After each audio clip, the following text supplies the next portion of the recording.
rebel force has penetrated the shield and landed on Endor. This is where the fun begins. A long time ago, in a galaxy far, far away. This is Rebel Force Radio. Your source for the Force. Star Wars news and commentary. With Jason Swank and Jimmy Mack. I've seen Star Wars 500 times. Star Wars #1! This station is now the ultimate power in the universe. I suggest we use it. Now it's time for Rebel Force Radio. We would be honored if you would join us. Well, if you were here last week, you know, we told you about the new writer assigned to the new Jedi Order film, sometimes called the Rey film, George Nolfi. Well, guess what? George Nolfi is now officially on the record as talking about Star Wars. So his first public comments, we'll be talking about those, reviewing those, and what clues they might hold for what's in store for us in a George Nolfi-penned Star Wars film. Also, we've got, speaking of interview highlights, we've got some highlights coming up from Bill Burr, Mark Hamill. How's that? And Harrison Ford. Yeah, Harrison's the Red Hulk in that new Captain America movie coming out. So we'll check in with those guys. And as always, if there's time, we'll get to the outrageous Unthinkable story, which features a Return of the Jedi-era tale. So that's just a taste of what's coming up here on Rebel Force Radio, your source for the Force, and so much more. That's right. We are your destination for Star Wars talk, conversation, analysis, debate sometimes, you name it. If it's about the wars, you're going to find it here on Rebel Force Radio. And if you're new to the program, maybe you're just finding us, we really encourage our listeners to tell their friends and their coworkers and their neighbors that are Star Wars fans about Rebel Force Radio. So if you're new to the program, welcome. My name is Jason, and with me, as always, my good friend and yours from Chicago, Jimmy Mack. Hey, Jason. Hey, Star Wars fans. Yeah, hearing you rap about spreading the news about RFR makes me think about when David Letterman would always say, "Call the neighbors, wake the kids, it's Rebel Force Radio." Yeah, he used to say that. That takes me call back. the neighbors, wake the kids when he had a big announcement to make. And yeah, you should do that with RFR. Word of mouth really does carry us a long way. And you guys have been sharing the show with friends and family. I just got a great email from one of our associates, Rob. And he was telling me that he was listening in the car with his son, and his son was nodding in agreement with things we were saying. So we're bringing families together here on RFR. So Love it. That's a good thing. Yeah, I've been doing a lot of Star Wars stuff lately. A lot of Star Wars stuff. Yeah? Just, punching up the Disney Plus and just like going to some random thing here or there. I even watched an episode of Droids over the weekend. Oh, wow. Yeah, okay. yeah. That's a deep cut. It is. I actually enjoyed it a lot more than I ever recall enjoying a Star Wars Droids. Do you prefer droids over the Ewoks? Oh, hell on yeah. the cartoon I'm talking about, not Yes, in general. You got to be careful. No, how you in phrase general that. too. In general too. I think that's fair. Okay, I think that's So, more than fair. cartoon. So you know, been I doing was thinking, stuff like that, speaking of yeah. watching Star Wars, Jim, we're less than 2 months away from the premiere of Andor season 2. So if you were going to get that rewatch in, now's the time to probably start cranking through them. Yeah, I told myself March 1st. March 1st. I have Okay. an actual premiere date for my rewatch. Okay, all right. It's launching March 1st, my rewatch. But until then, I did get an early copy of a Star Wars novel. So thank you guys for sending it to me. It's called Mask of Fear, Reign of the Empire. Reign of the Empire. Reign of the Empire. So it's pretty good. It's about the earliest days of the Empire and how Mon Mothma is dealing with it and how she has to answer for some of the things she said when it was still a republic before it became an empire. And if you recall, Mon Mothma, according to the deleted scenes of Revenge of the Sith and the Revenge of the Sith novelization, Mon Mothma was already working behind the scenes during the Clone Wars itself to address Palpatine's growing power within the government. So the book starts off right away. They're asking her about some of these comments she made when she was putting together this, I think it was called like a delegation of 1,000, where they put together a petition to try to influence Palpatine to give up some of those emergency powers he hoarded during the Clone Wars. Yeah, he held on to those a little too long. Right. I mean, the worst thing happened. And so now, where the Clone Wars are over, the Jedi are gone. Yeah. And Mon Mothma is left there to pick up the pieces of what's left of her career as a politician within the new empire.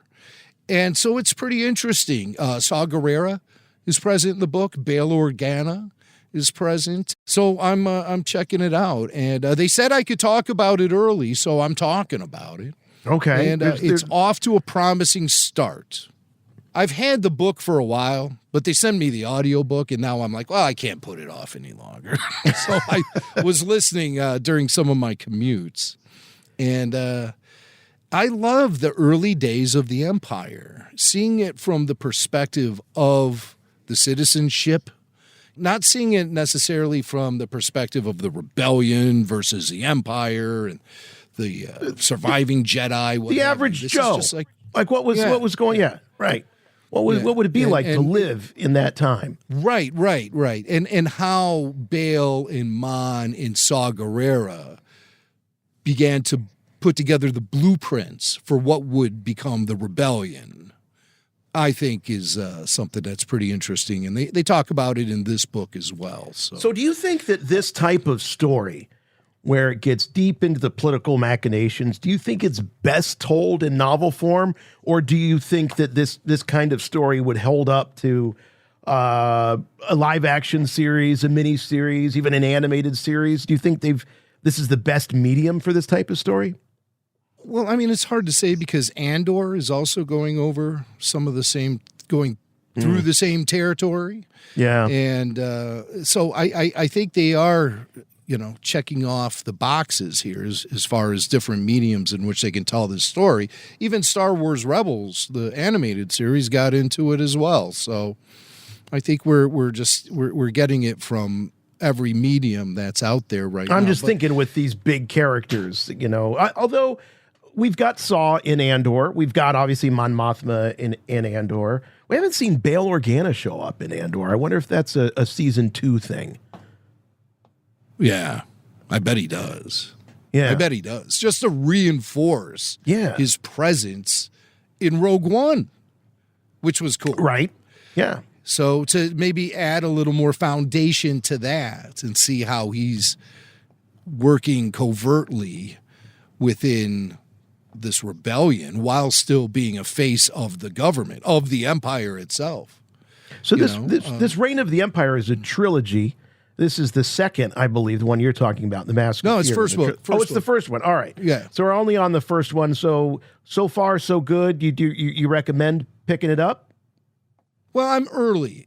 I'm still very early into the book. I'm about 5 chapters in. Okay. So too soon. I'll fill you guys in a little more next week, and I'll keep it spoiler free.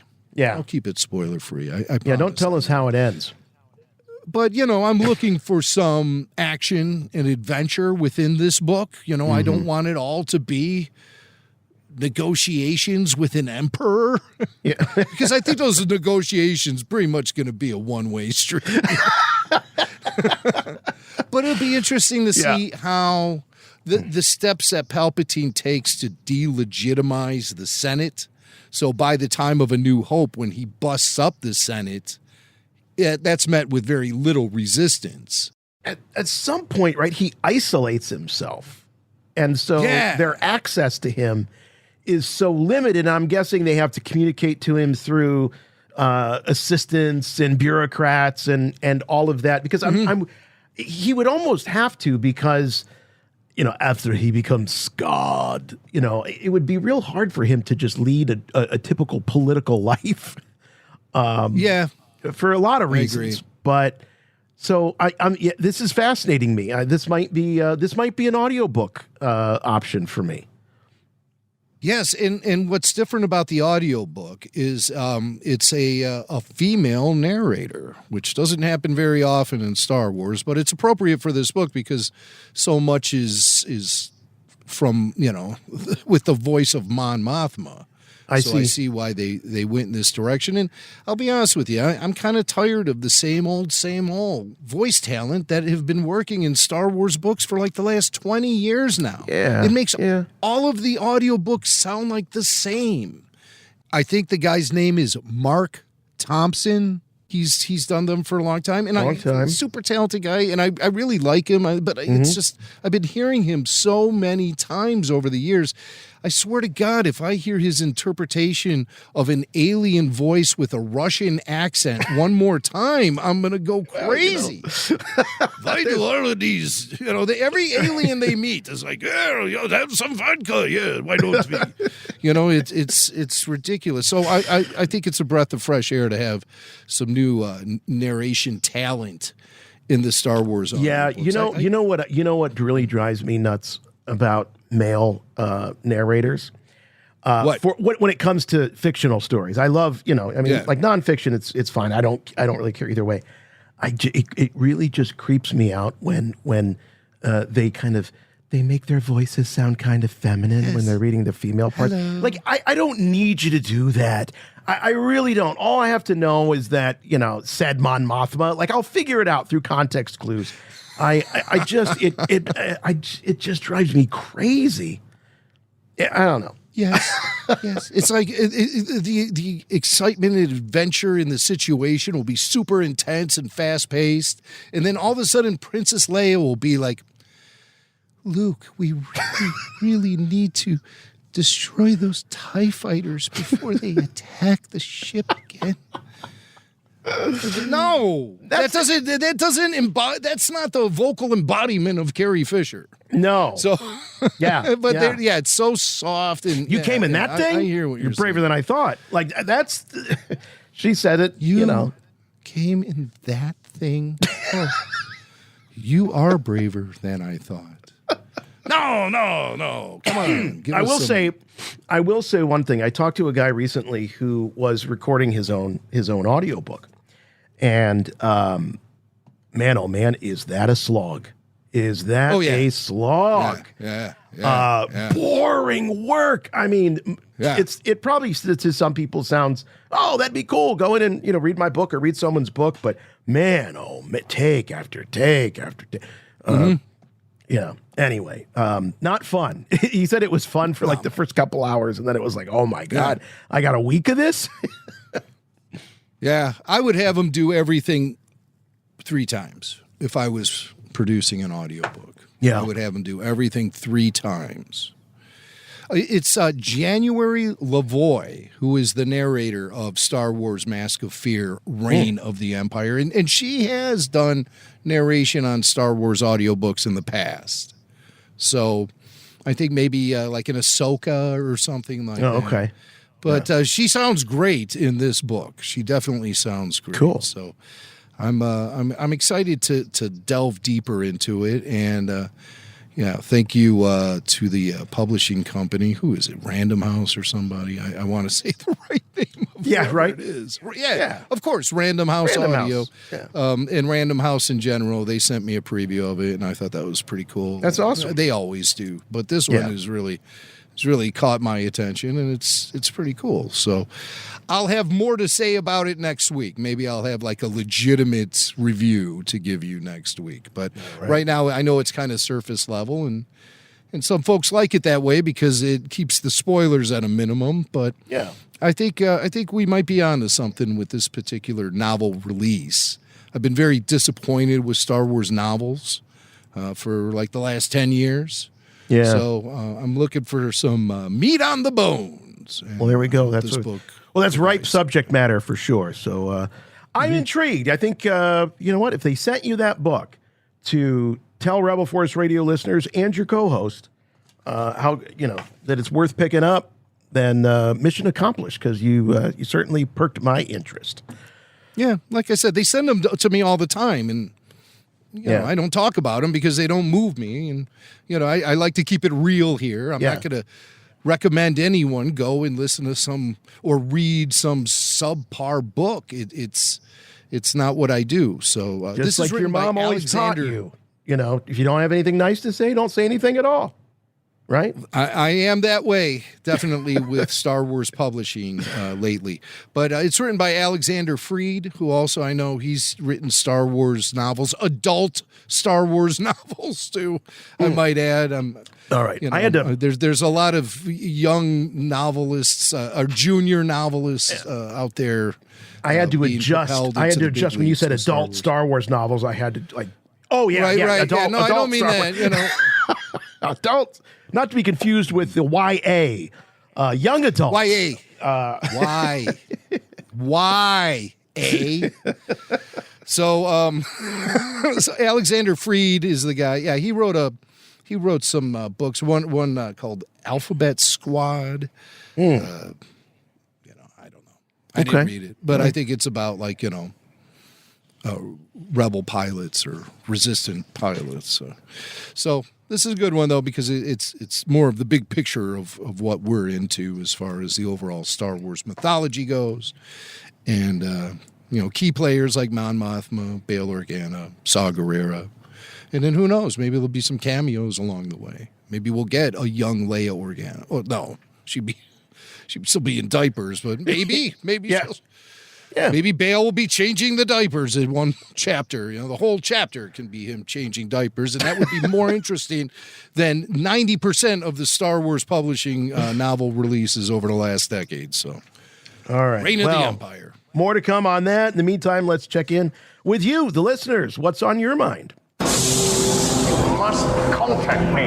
Play back the entire message. What message? Message after the message. The Emperor commands you to make contact with him. It's a trick. Send no reply.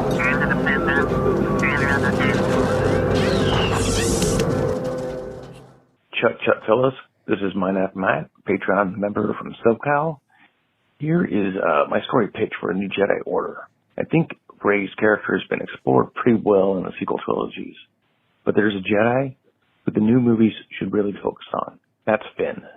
I would have him be a Jedi status when the movie starts. He's already a Jedi.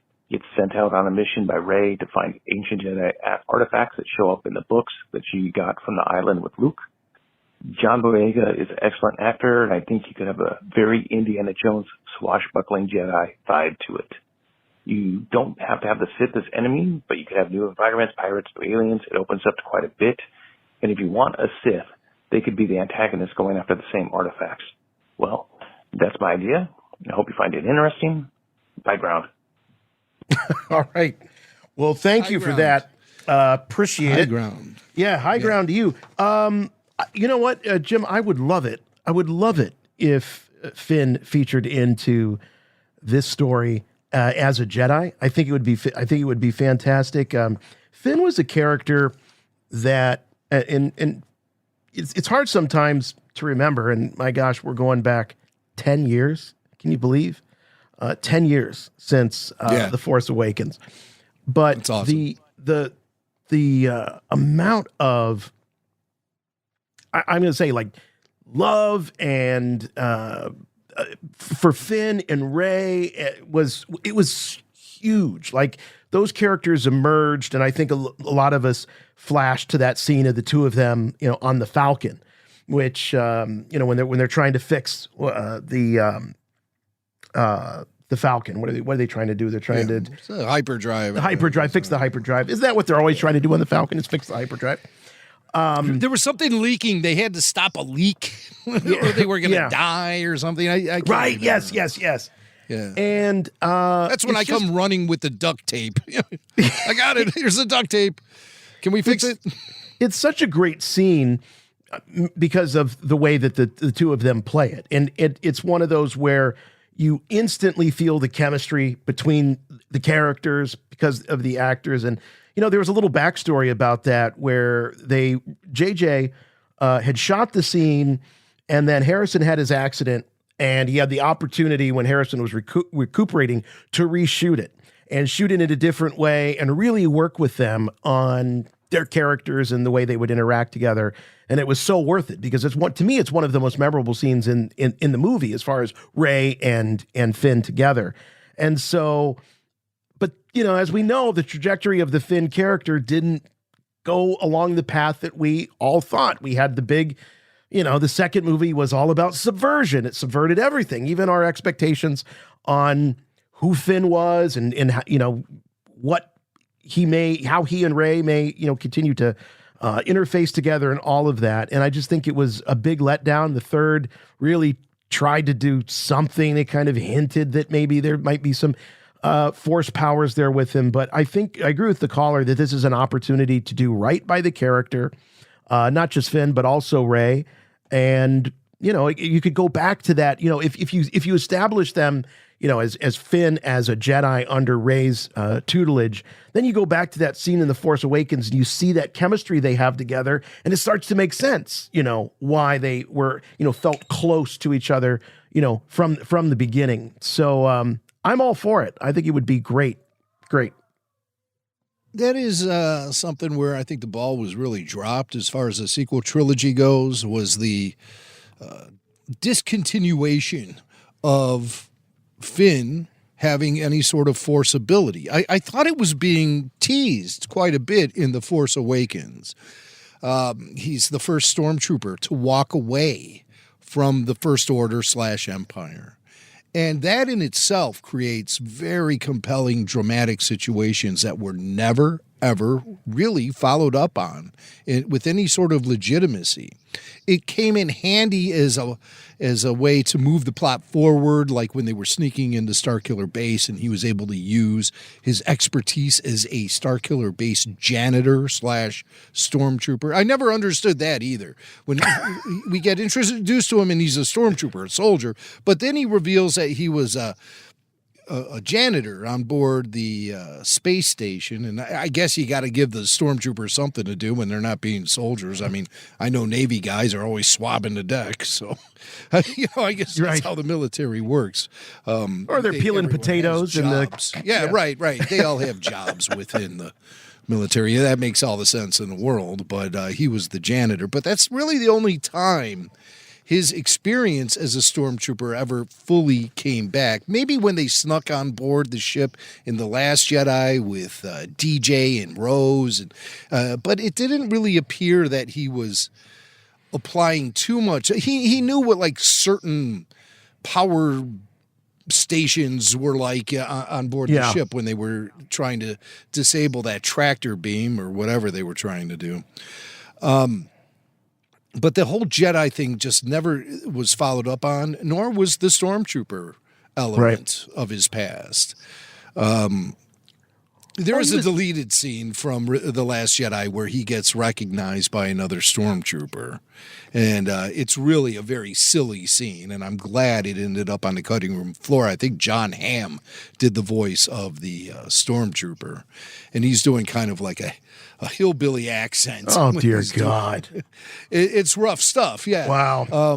You can watch all this stuff on Disney+.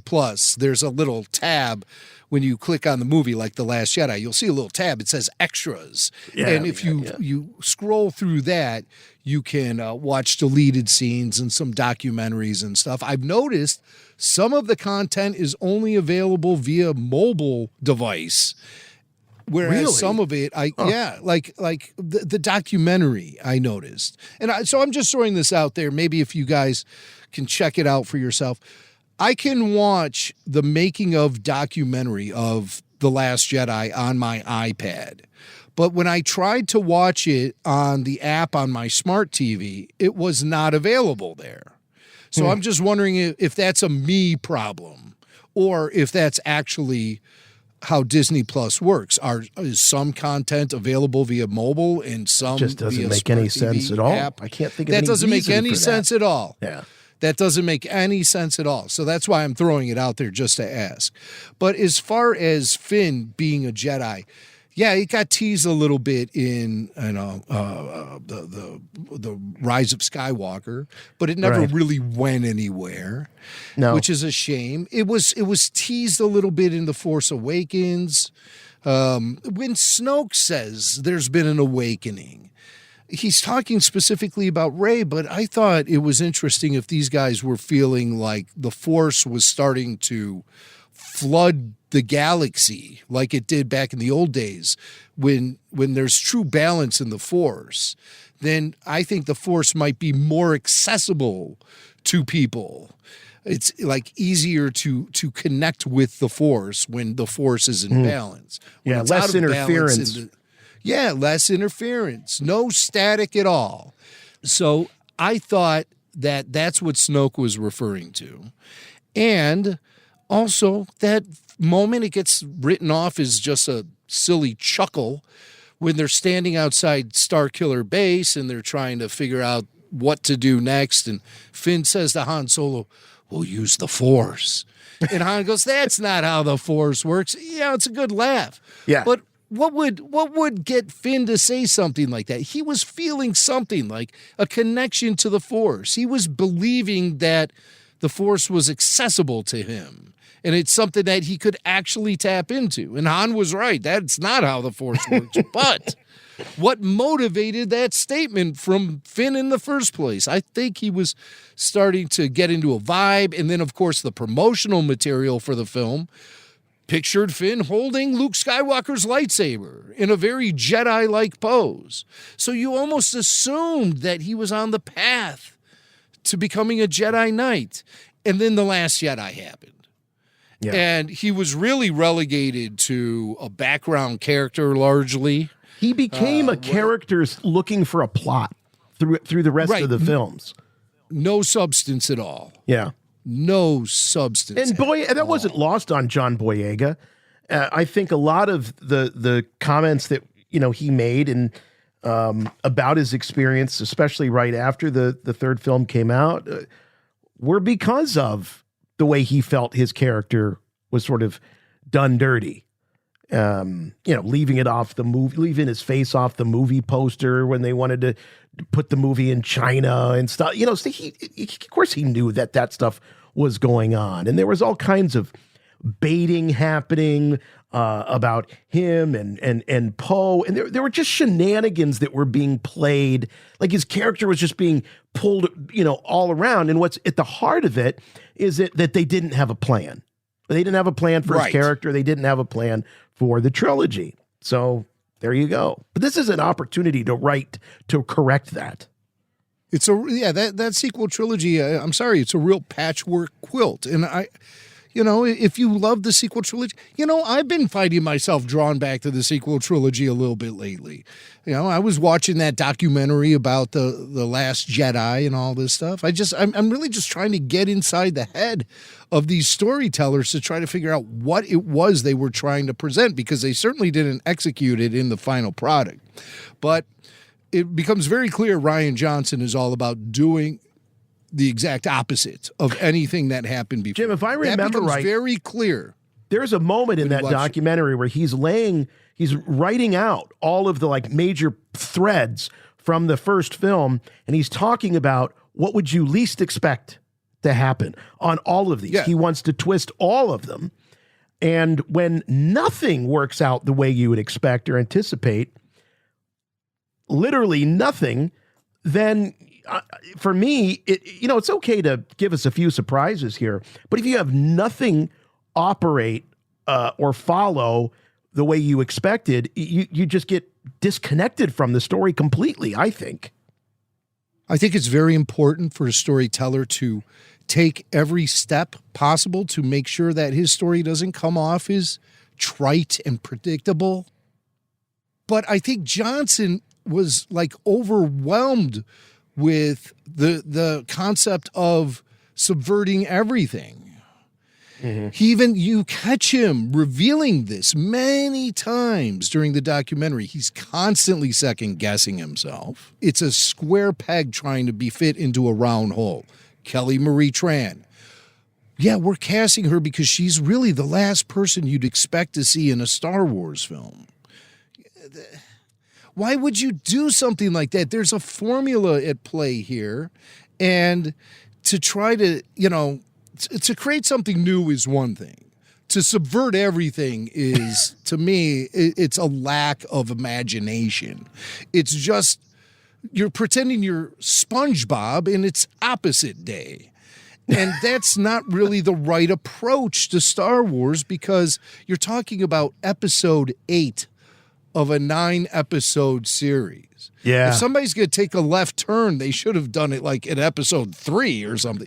It's too late in the game to be introducing all those changes. Of course, we didn't know it was all coming to an end. The, quote, Skywalker saga. We didn't realize that that number 9 was going to be the finale. I think we all believed it was going to go on for at least 12 episodes or maybe even indefinitely. I always thought it was going to be 2 trilogies. It was going to be one to pass the torch and a follow-up trilogy about the new generation. That was my That would have been probably a more effective approach. Yeah. But instead of having characters that emerge, you had new characters dominating right from the get-go, and storytellers afraid to use what they call legacy characters because they're afraid they're going to steal the spotlight from the new characters. Well, wouldn't it make more sense then to put the spotlight on those, quote, legacy characters from the get-go and let the new characters emerge throughout the story to where they're firmly in their place, undeniably in their place where they need to be by episode 9, and then you could jump into episode 10 and have them be the focus. And why kill off all the characters? Why kill off Luke and Han? Have them hanging around in the background as the Obi-Wans of the new era. That would have been a smarter approach. But nobody was thinking. Kathleen Kennedy wasn't thinking. She was just passing the baton from filmmaker to filmmaker instead of letting the actual characters themselves pass the baton. Yeah. So it's mismanagement to its core. And that's become so obvious. Yeah, that documentary is so worth watching, whether you loved The Last Jedi or you didn't love The Last Jedi. It's a great doc. It really is a great doc because you really are behind the scenes. And Johnson is very transparent. He's putting it all out there. It's not like he's being cagey and sneaky about any of this. Nope. It's all there for you to see. I remember at one point he said something to the effect of, I know one thing is for sure, with this movie, Luke Skywalker has to die. Yeah. Comes right out and says it. Those were his marching orders. Yeah. Luke Skywalker from Kathy has to Kennedy die. and the story group. They wanted, because they thought that's the best way to get beyond the Skywalker story, the Skywalker saga. They thought the only way they could do it is by killing off the characters. Kill the past. Short-sighted. It's so short-sighted. And it's throwing great resources away. Yeah. For what? Because you don't want the old fans to stay connected anymore. You want to drive us away. I think that's a lot of the motivation was we got to get ourselves from under the thumb of the original trilogy fan or the longtime fan. They're holding us back. Nowadays, saying you're an original trilogy fan, it doesn't indicate anything about your longevity because the prequel generation fans have been around for 30 years now. So it's like we're all old school at this point, guys. We got several generations of old school who were raised on Star Wars and know what makes Star Wars work. And they know what kind of Star Wars they're going to connect to. But the search for the new audience dominated the production of the sequel trilogy. It called all the shots. Get rid of the old audience, find this hypothetical new audience that never really showed up. Or if they did, they didn't stick around, that's for sure. They all bailed. Me and Swank, we're still here. Yeah, and you all are still here. All of you out there. Yeah, we're all here. Still here. Yeah, look who's left. The gang's all here. Where'd everybody But I think else it's a go? great call. Right. I think it's a great call. Yeah. I think Finn is a Jedi. I would love to see that pursued. I really would. I think there's still potential with that character. I don't think they've ruined Finn, I think there's potential with the character. John Boyega is a good actor. He's still young enough to put in a trilogy or two. So let's sign him up and let's get going. I actually would like to see that. I like John Boyega. I think he's good. Yeah. Yeah, he's great. He's great. All right, look. There's only one return, okay? And it ain't of the king, it's of the Jedi. Rebel Force Radio. All right, we got time for one more voicemail. Let's do one more here. Hey, Rebel Force Radio. I'm just driving along here listening to your commentary about Vader and Watto, and I actually have some thoughts on that.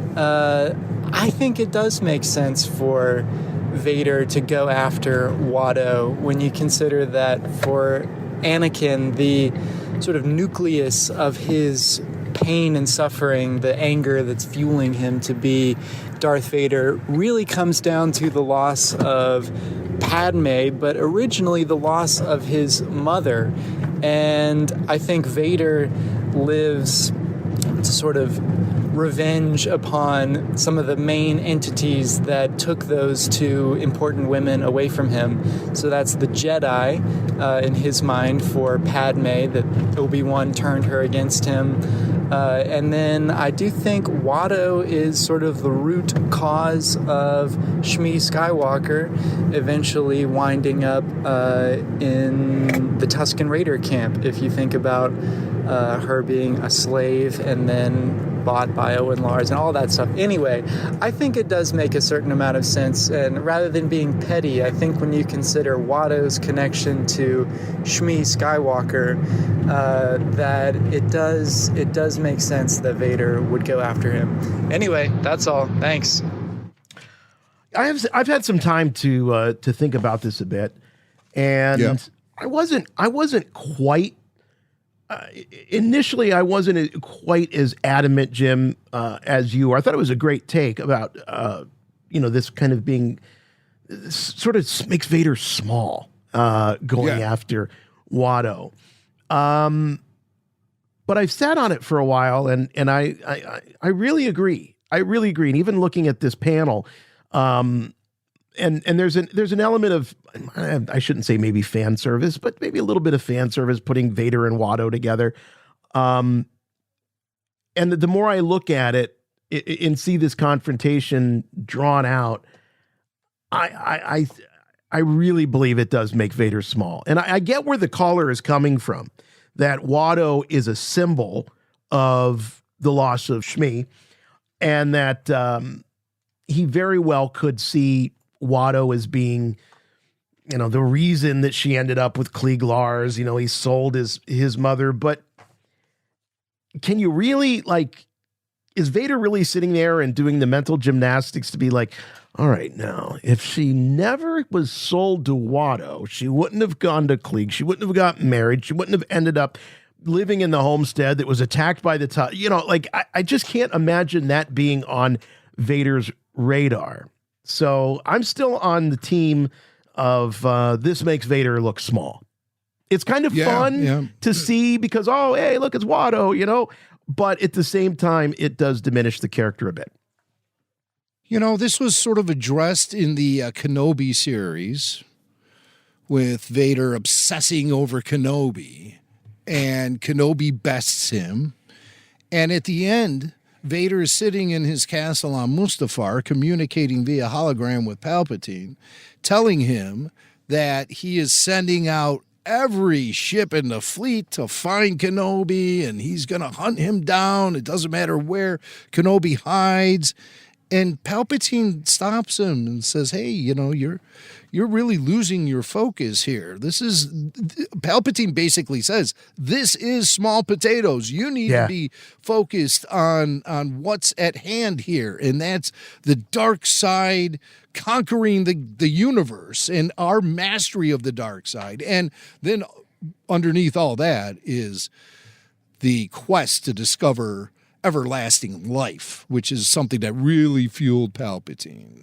And he thought he and Vader together were going to crack the code. Yeah. Discover the secret. So then Vader sits up straight and he's like, yes, Master, yes, and you think from that point forward, that's like something, a switch has been flipped in Vader. And that's when he's going to completely dedicate his lifestyle to the dark side of the Force. His essence will be dedicated to the Sith, and he will never think about his pathetic life, his former life as Anakin Skywalker, or all the attachments that came with it. He's completely flushed that out of his system. Now, this story here, The Legacy of Vader, these are being told in flashbacks, I assume. We haven't seen issue 2 yet. Issue 1 came out this week, and I read it, and it's pretty good. It's about Kylo Ren post Battle of Crate. Yeah. And he is establishing himself as the ruler of the First Order, and he's also retracing Darth Vader's steps along the way. Because he still is like convinced he's going to kill the past and all of that stuff, but he thinks he has to confront it first. In able to kill it. So he goes to Vader's castle on Mustafar and enlists the help of Vader's his manservant Vanay, and that's pretty much how the issue ends. But there is a panel. I'm going to share this with you so everyone can see it. It's a panel from the second to last page of issue number 1.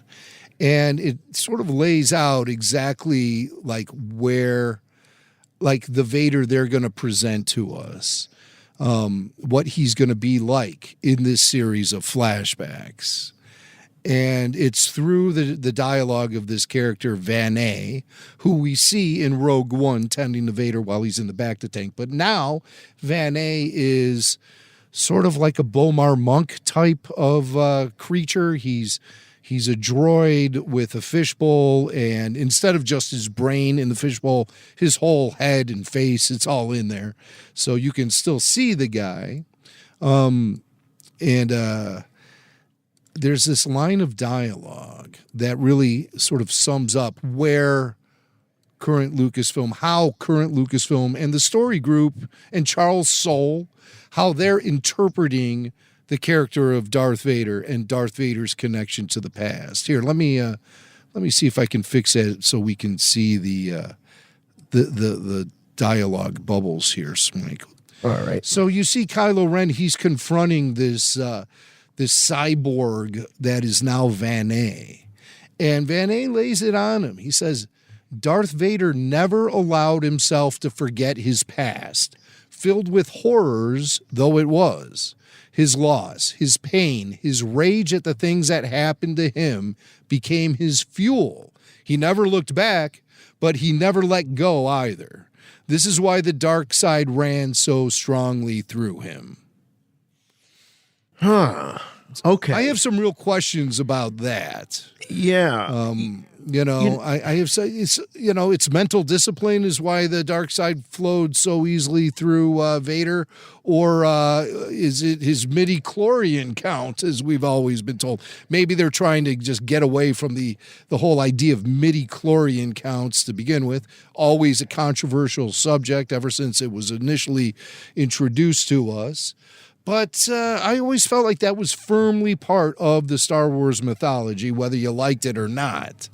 And so now they're saying, well, it's Vader because there was so much loss, pain, and rage in his former life that really fueled him to become so strong in the dark side.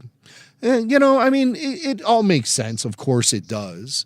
But there's just something about the character of Vader and his connection to the dark side of the Force that felt a little more natural to me, and not so much fueled by his past, but more what Vader was doing in the present as far as oppressing people, killing people with zest, choking his subordinates, all of that stuff he did. I thought that's what fueled the dark side in him. I feel like the writing past. here,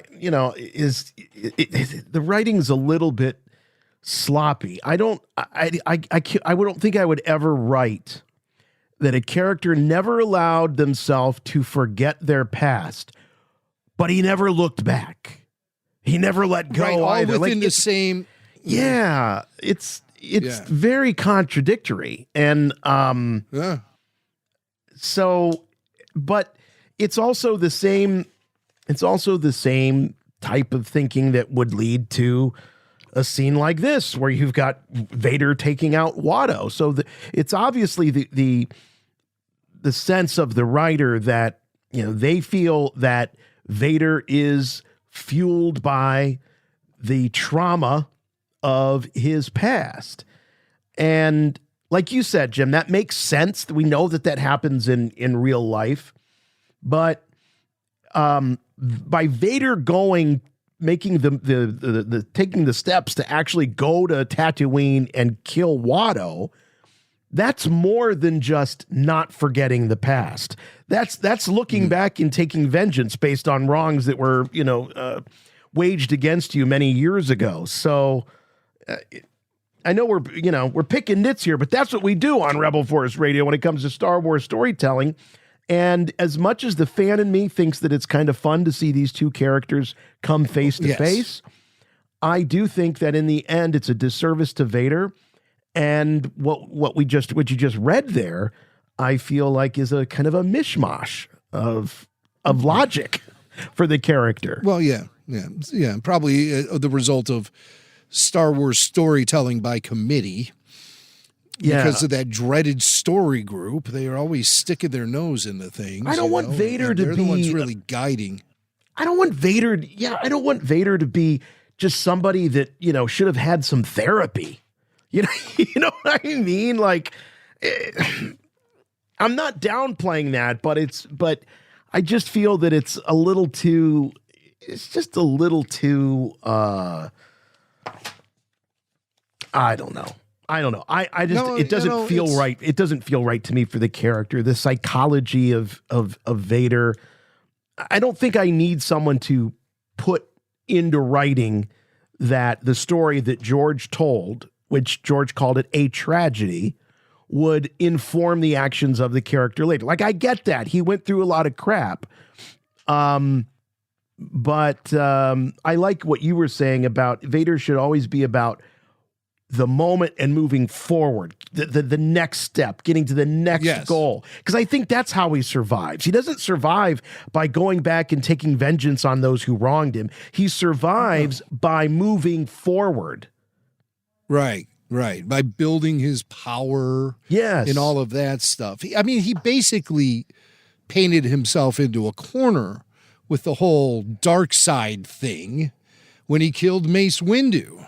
He really painted himself into a corner because he found himself ensnared by the dark side. There was really no way out. And then the next thing you know, he has to live his life within this iron lung armor that really made his life a living hell. He had to embrace the dark side.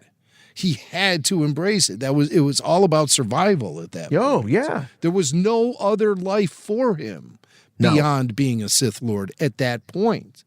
And it took the arrival of Luke to snap him out of it. He embraced it because he had to.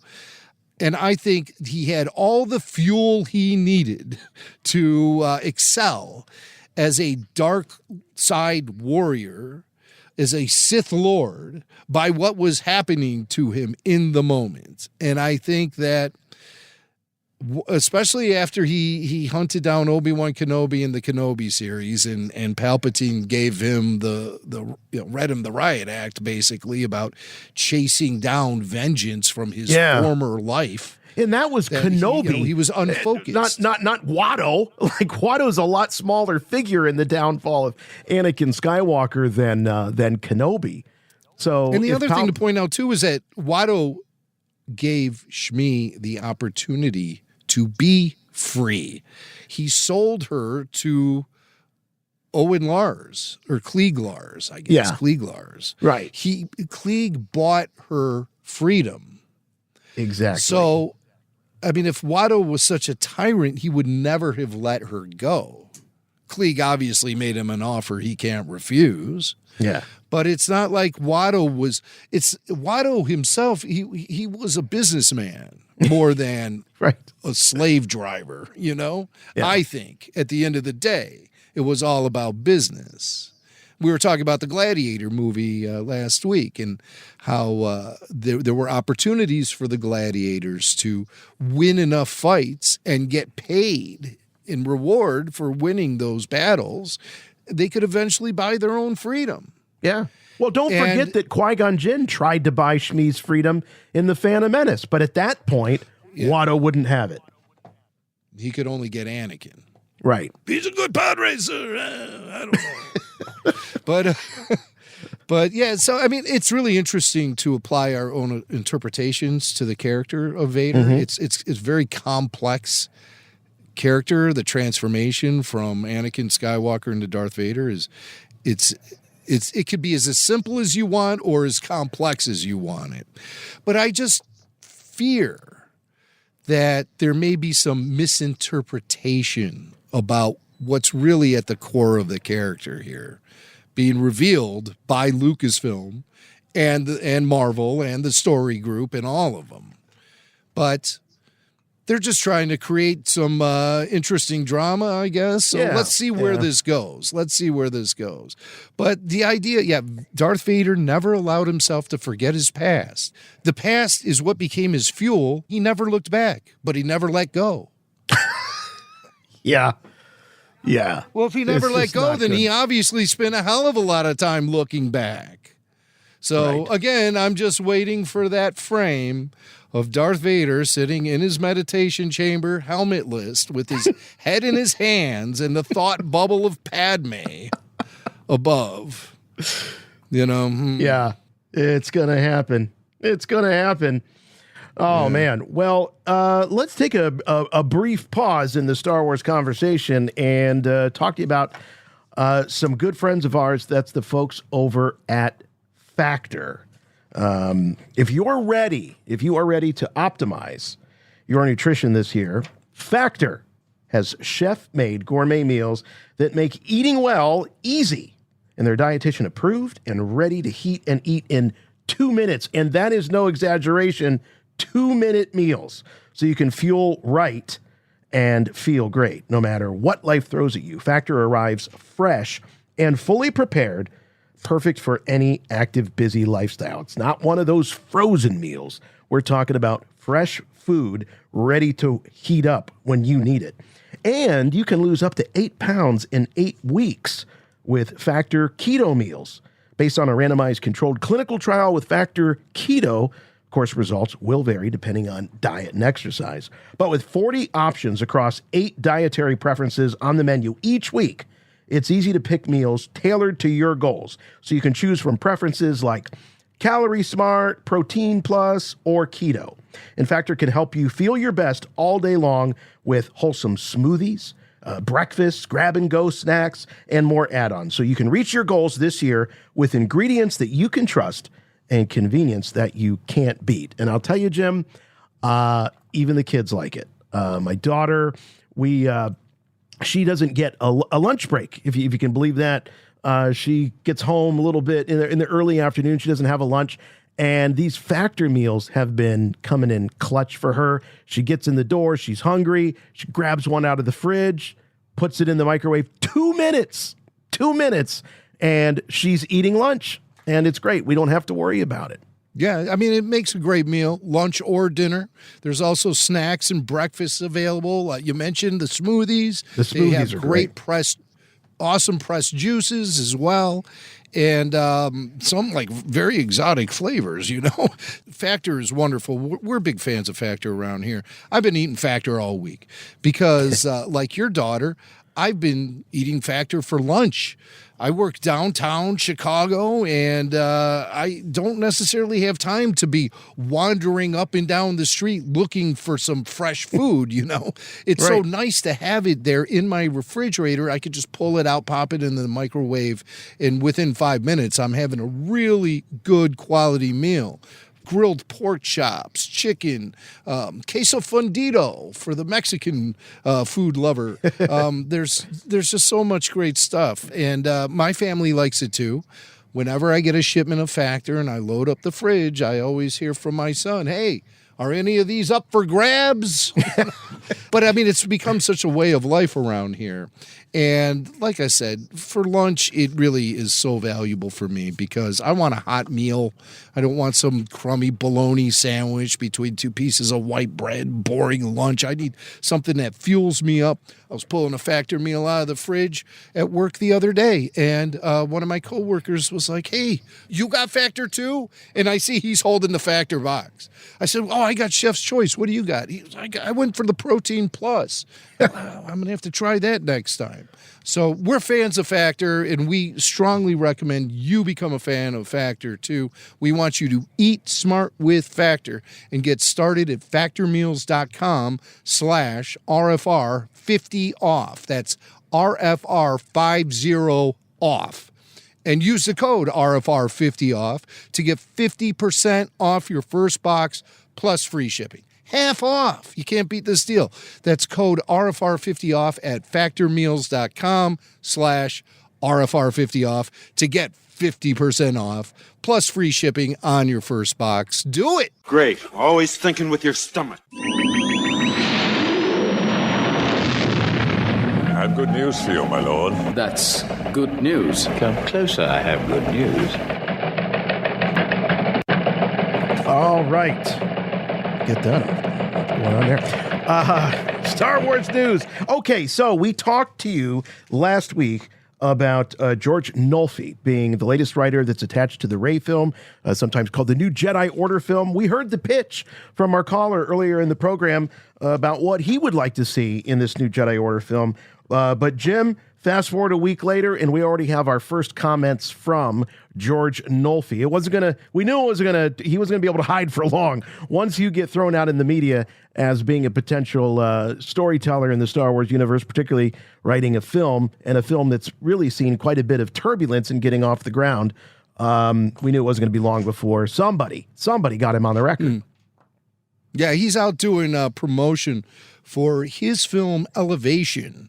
And that's already been released, but it's coming to Prime Video in the UK on February 8th, so at the end of this week. And people are talking to George Nolfi and most notably the folks over at, where did this interview Film Stories. filmstories.co.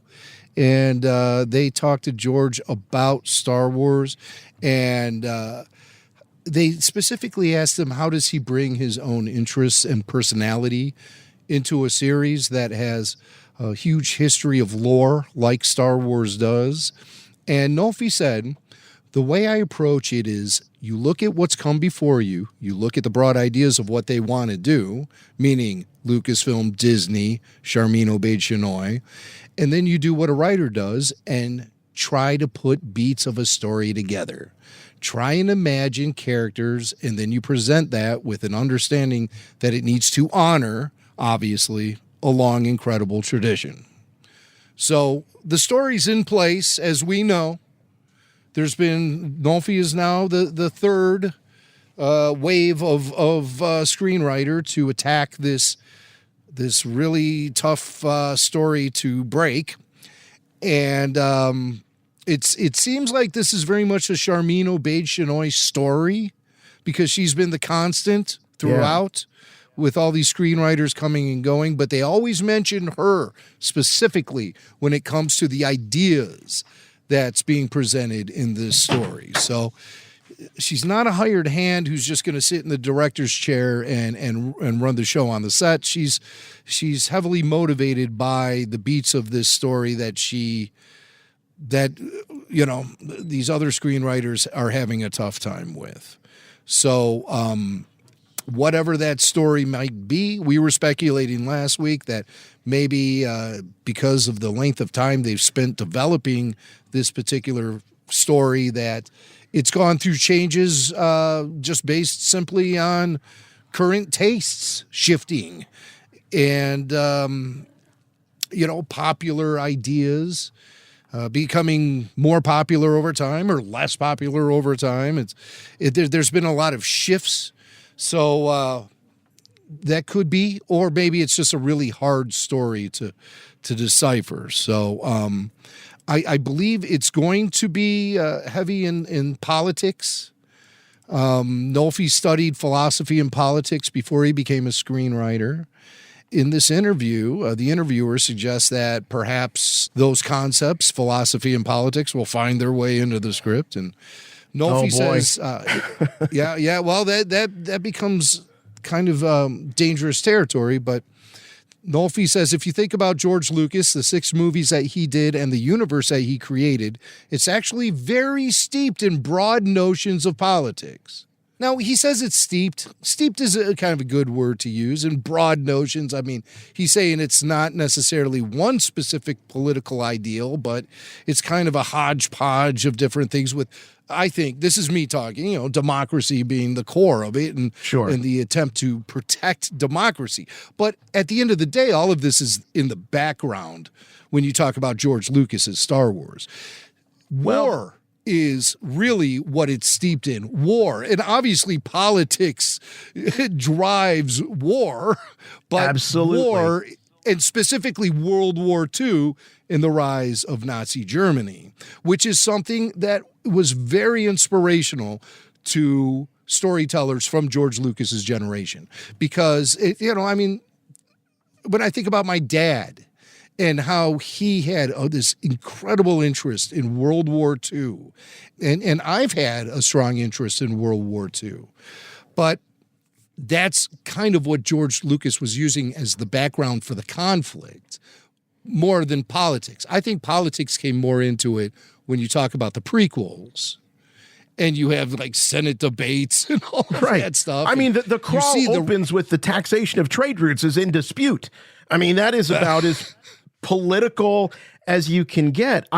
There's one little key phrase, Jim, in this quote that has me somewhat optimistic, is when Nolfi says it's not talking about today per se. So I think when he's talking about the broad or the breadth of the politics, is that it's looking at a lot of different political movements and a lot of different political the effects downstream of politics and that sort of thing in the culture and what it does. So that's what I'm hoping. I don't want Star Wars to become Star Trek, which was very, very, very, very upfront about wanting to face the challenges, the political and social challenges of the day through the lens of the crew of the Starship Enterprise and those stories that they told in the 60s. And even Star Trek The Next Generation did that quite a bit. That was what fueled Roddenberry. That is what he wanted to put on film and tell those stories and kind of find just a little bit different way to kind of get those morals and those thoughts, those ideals across. George was telling an epic, primal, gigantic mythological story that I think transcended politics, because it speaks to us at a very, very human level, what we desire as human beings to matter, to meet our potential, to blow up our Death Star, all of those things, bigger than mundane politics, I think. I think if you analyze Star Wars and you walk away with thinking it's some sort of political allegory, you've missed the big picture altogether. Exactly. You're really focusing in on what's happening in the background. What's happening in the foreground is, of course, the hero's journey and the connection of a family and all of that. But if you want to talk about empires collapsing,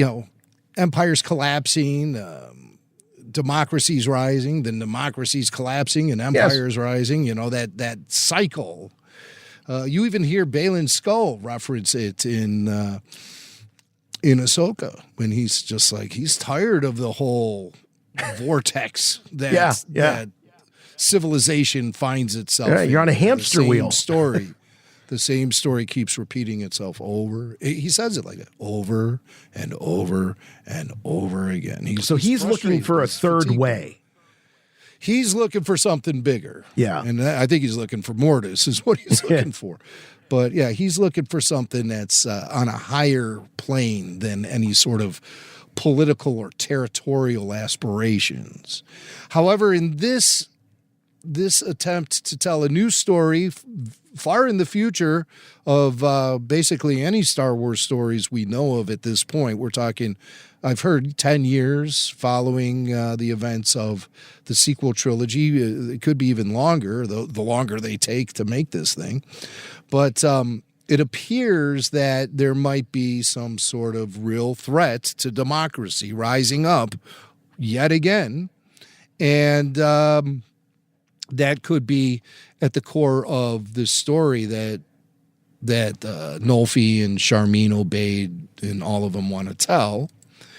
But he's not necessarily saying, when he talks about the politics, he's being sort of prompted by the interviewer. He's not necessarily saying that that's what his story is going to be about, but he does say he thinks, the rise of resistance to fight oppression is a very strong concept. He says it's really the very core to what George Lucas was trying to talk about. And one of the wonderful things about science fiction and Star Wars, which is almost science fantasy or space opera, is that you can raise the deepest issues without it feeling like a philosophy class or a political science class or something I read in the newspaper today. It can be about real things, deep things. Yes. Those are his exact quotes. So I like it. I like the approach. I don't think the political aspects of the prequel trilogy were something that was really embraced by Star Wars fans. It just felt like pieces of the pie, really. We really cared about the characters and how Anakin went from being a good kid to becoming Darth Vader. Yeah. Those are the things that really fueled my interest. Seeing, how it all fell apart. Yeah, that's a big part of it. Watching the collapse of a democracy. That's a big part of it. But that's all in the background. The characters are what matter the most. And that's always what I want to see from my Star Wars storytelling. I want to make sure the characters are first and foremost. And the political divide or the fall of democracy or whatever, that's more in the background. Really, because that's what fuels the war. And the franchise is called Star Wars for a reason.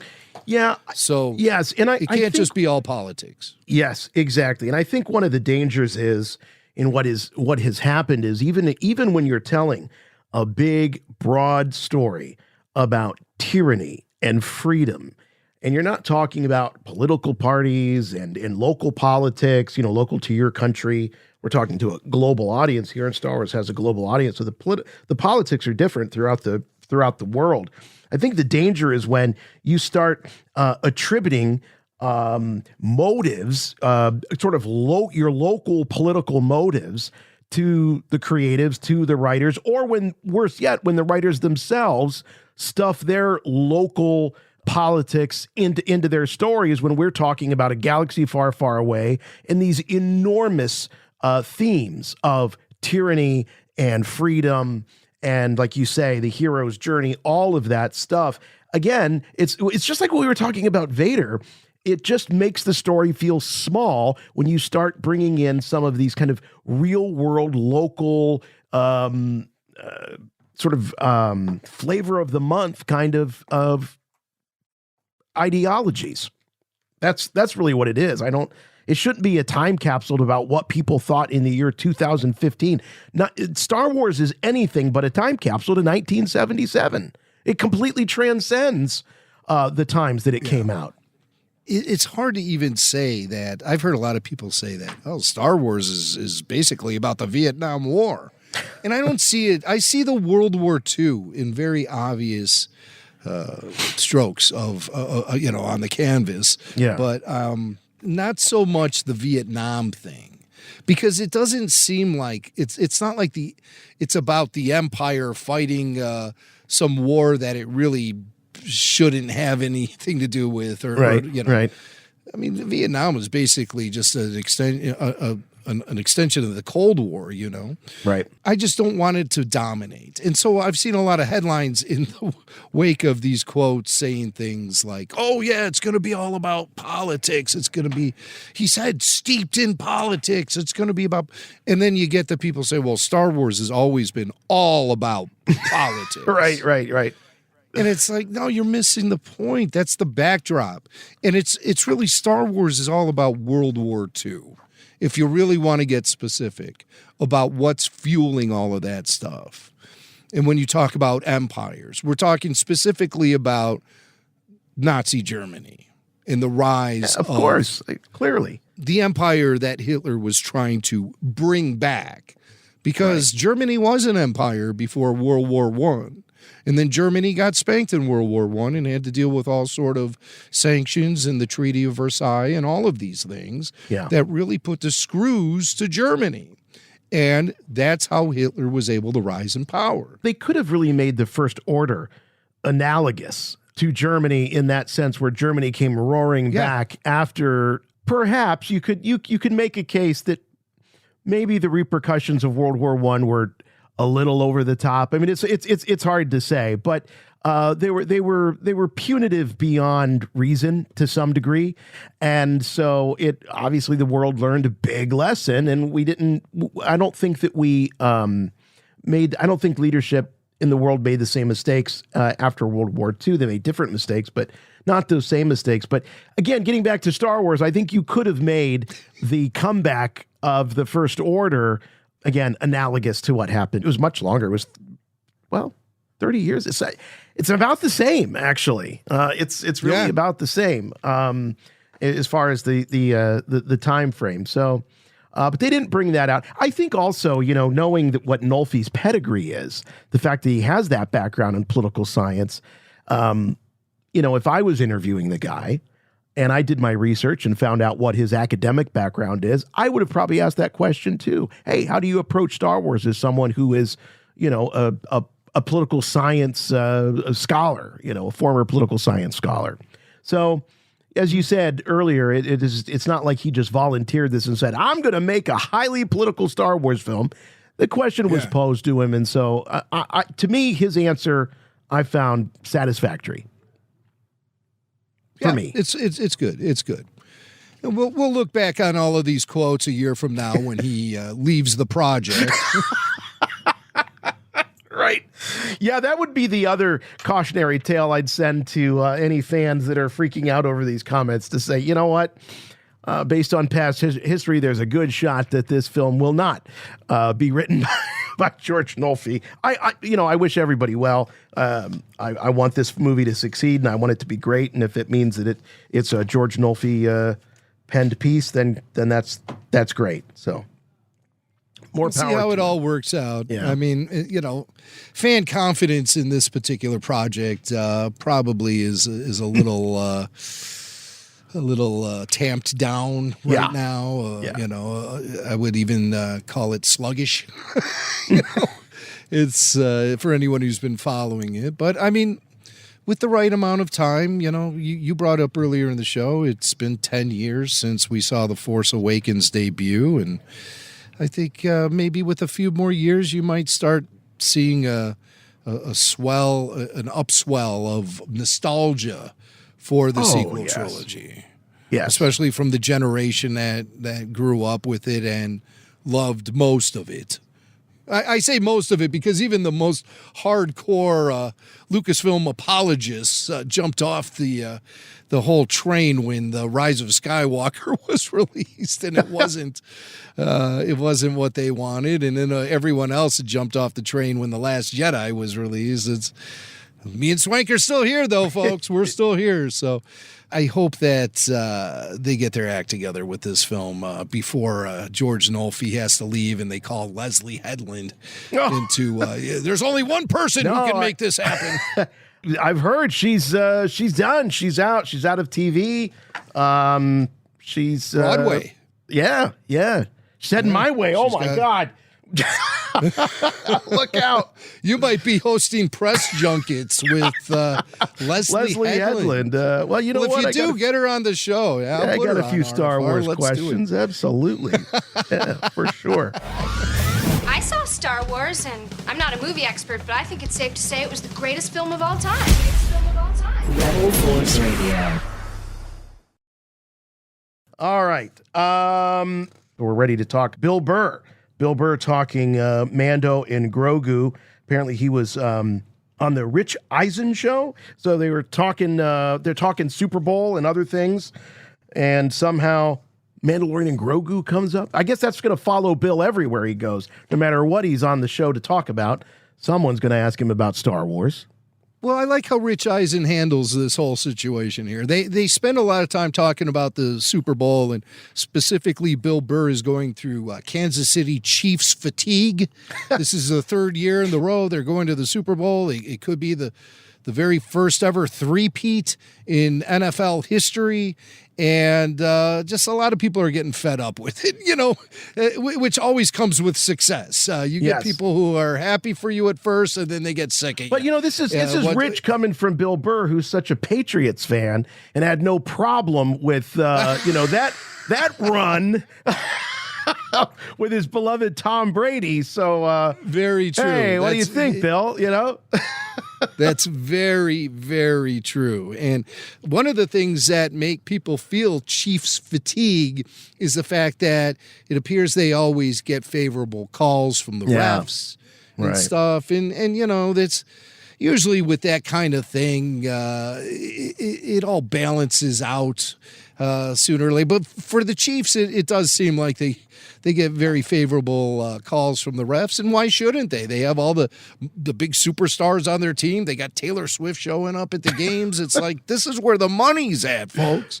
So, you know, unfortunately, the integrity of the game might be thrown into question, but that's an argument for the Rich Eisen show, not for us here at RFR.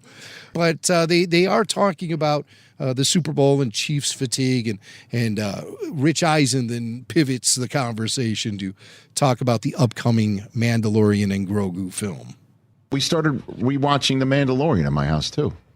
Is it fair to ask you if you're going to be in that movie or no? Is it fair to ask? I don't know. I don't want to. For some reason, you can't say what. I don't. You know, it's weird. You can't. They're real secretive about stuff. Everybody's like secretive, and then you can't for some reason be like I just got a gig in Italy, and I'm sitting there on my podcast being like, can I say this? Why wouldn't you want me to say it? I don't know. But I think because there's so much stuff that people are watching, they try to have like a little bit of a surprise. Their D-Day of media. So let's blitzkrieg this. I went both sides. Do I see you in the Mandalorian? Allies and Axis. What? Do I see you in the Mandalorian movie? Do you see me in that? Yes. Do you know how quickly Disney would whack me if I answered that? That's why I asked if it was fair. I'm sorry to put you on a spot then. No, it's all right. I hope I do see you in the Mandalorian movie. You know what? You have Mandalorian fatigue. I have fatigue waiting for the Mandalorian. That's what I have. I can't wait to see it. That's why I'm excited about it. You know? Okay. I feel like you just don't think everything that I was saying in the green room, that none of that landed with you. Everything you said. Wait, is this on air, Rich, or is this Rich? Am I talking to Rich? You're not looking at me. I'm looking directly. No, I get it. I get it, dude. I get it. No, I get it. I get it. Hey, man, I don't want to ruin your gig. You're not.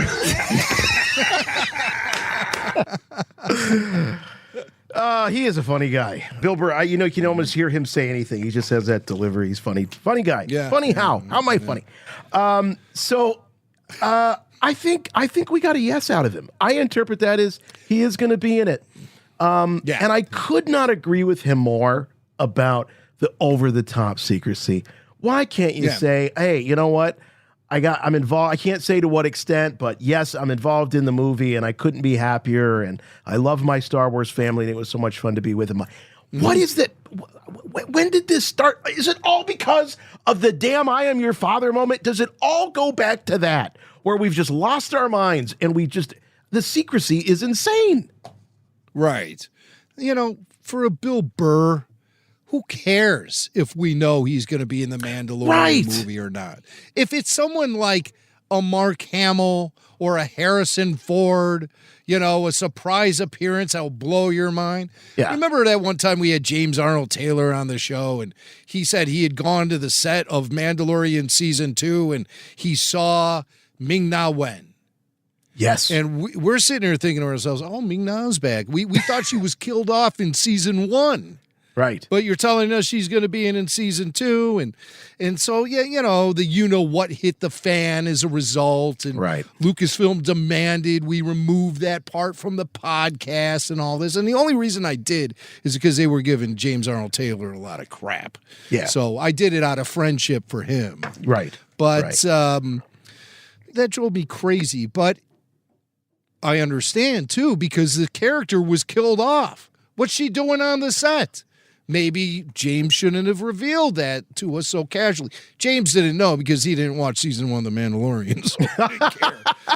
But, after they canceled Clone Wars, he really checked out, He checked out. Yeah. So he was so disappointed and couldn't really bring himself to enjoy Star Wars anymore. That's kind of sad. Yeah. But that's sort of what happened. And so if it's a surprise, in that case, yes. But Bill Burr, we know he's alive and well in the Mandalorian universe, and it makes all the sense in the world for him to show up. Right. I'm just wondering if we're going to see Cara Dune. That's the big one. I'm Yeah. I don't think so. If we see the character, which is possible but unlikely, it won't be played by what's her name? Gina Carano. Yeah. She, everyone knows she is taking Lucasfilm to court of course. What she feels is a wrongful firing. And she has revealed that it's to go in front of a judge in September. But she also said she was going to have some big update in the next few weeks. So I think a settlement might be at foot here. Yeah. I don't think that settlement's going to include payday. Coming back to the fold. Oh, hell no. It's not a way to get your gig back. And I don't think that's what she's trying to do either. She's not trying to get her gig back. But yeah, I don't think she would. I mean, who would be comfortable with that? She wouldn't be comfortable. They wouldn't be comfortable. Right. It would just be an awkward situation. That is what you call a burned bridge. And the character, regardless whether or not she has a fan base or not, the character is largely irrelevant to the stories that are currently being told. I don't see. Well, the character wasn't irrelevant to the plans that they initially had. Now, they wanted to do the Rangers. Yeah. They've tweaked the story to make the character irrelevant. And you're right. The way it's played out, yes. Yeah, they were going to give her own series. Yeah. But, that all went up in smoke. But so that's what's going on there. I don't anticipate we're going to see this go to trial, nor do I anticipate we're ever going to see Cara Dune again in Star Wars, at least played by Gina Carano. Yeah. But what about Mark Hamill? You mentioned him earlier. That would be a big reveal if he were to say, yeah, I'm in this Mandalorian and Grogu movie. And it's certainly not going to stop people from asking, even though I think everyone who has ever interviewed anyone associated with Star Wars knows that they're not going to be able to give an answer. But it is sometimes fun to see him squirm. And in the case of Mark Hamill, he's always got a good way to, work around the question, So yeah, but even nowadays, he's not going to say it's possible. He's not going to go on that old one. But he was he's making some rounds. He's in a DreamWorks film called The Wild Robots. He does a voice on that, and he was on British TV on the This Morning show, which is basically your typically vapid morning entertainment / news program, just like we see here, like Good Morning America or whatever. And while he was on it, he did discuss Star Wars a little bit, and he was asked, you'll hear the question here in this clip, about a potential future for Mark to appear in more Star Wars films. Do you think we could see Luke again in a Star Wars movie? In some capacity? No. Look, I had my time.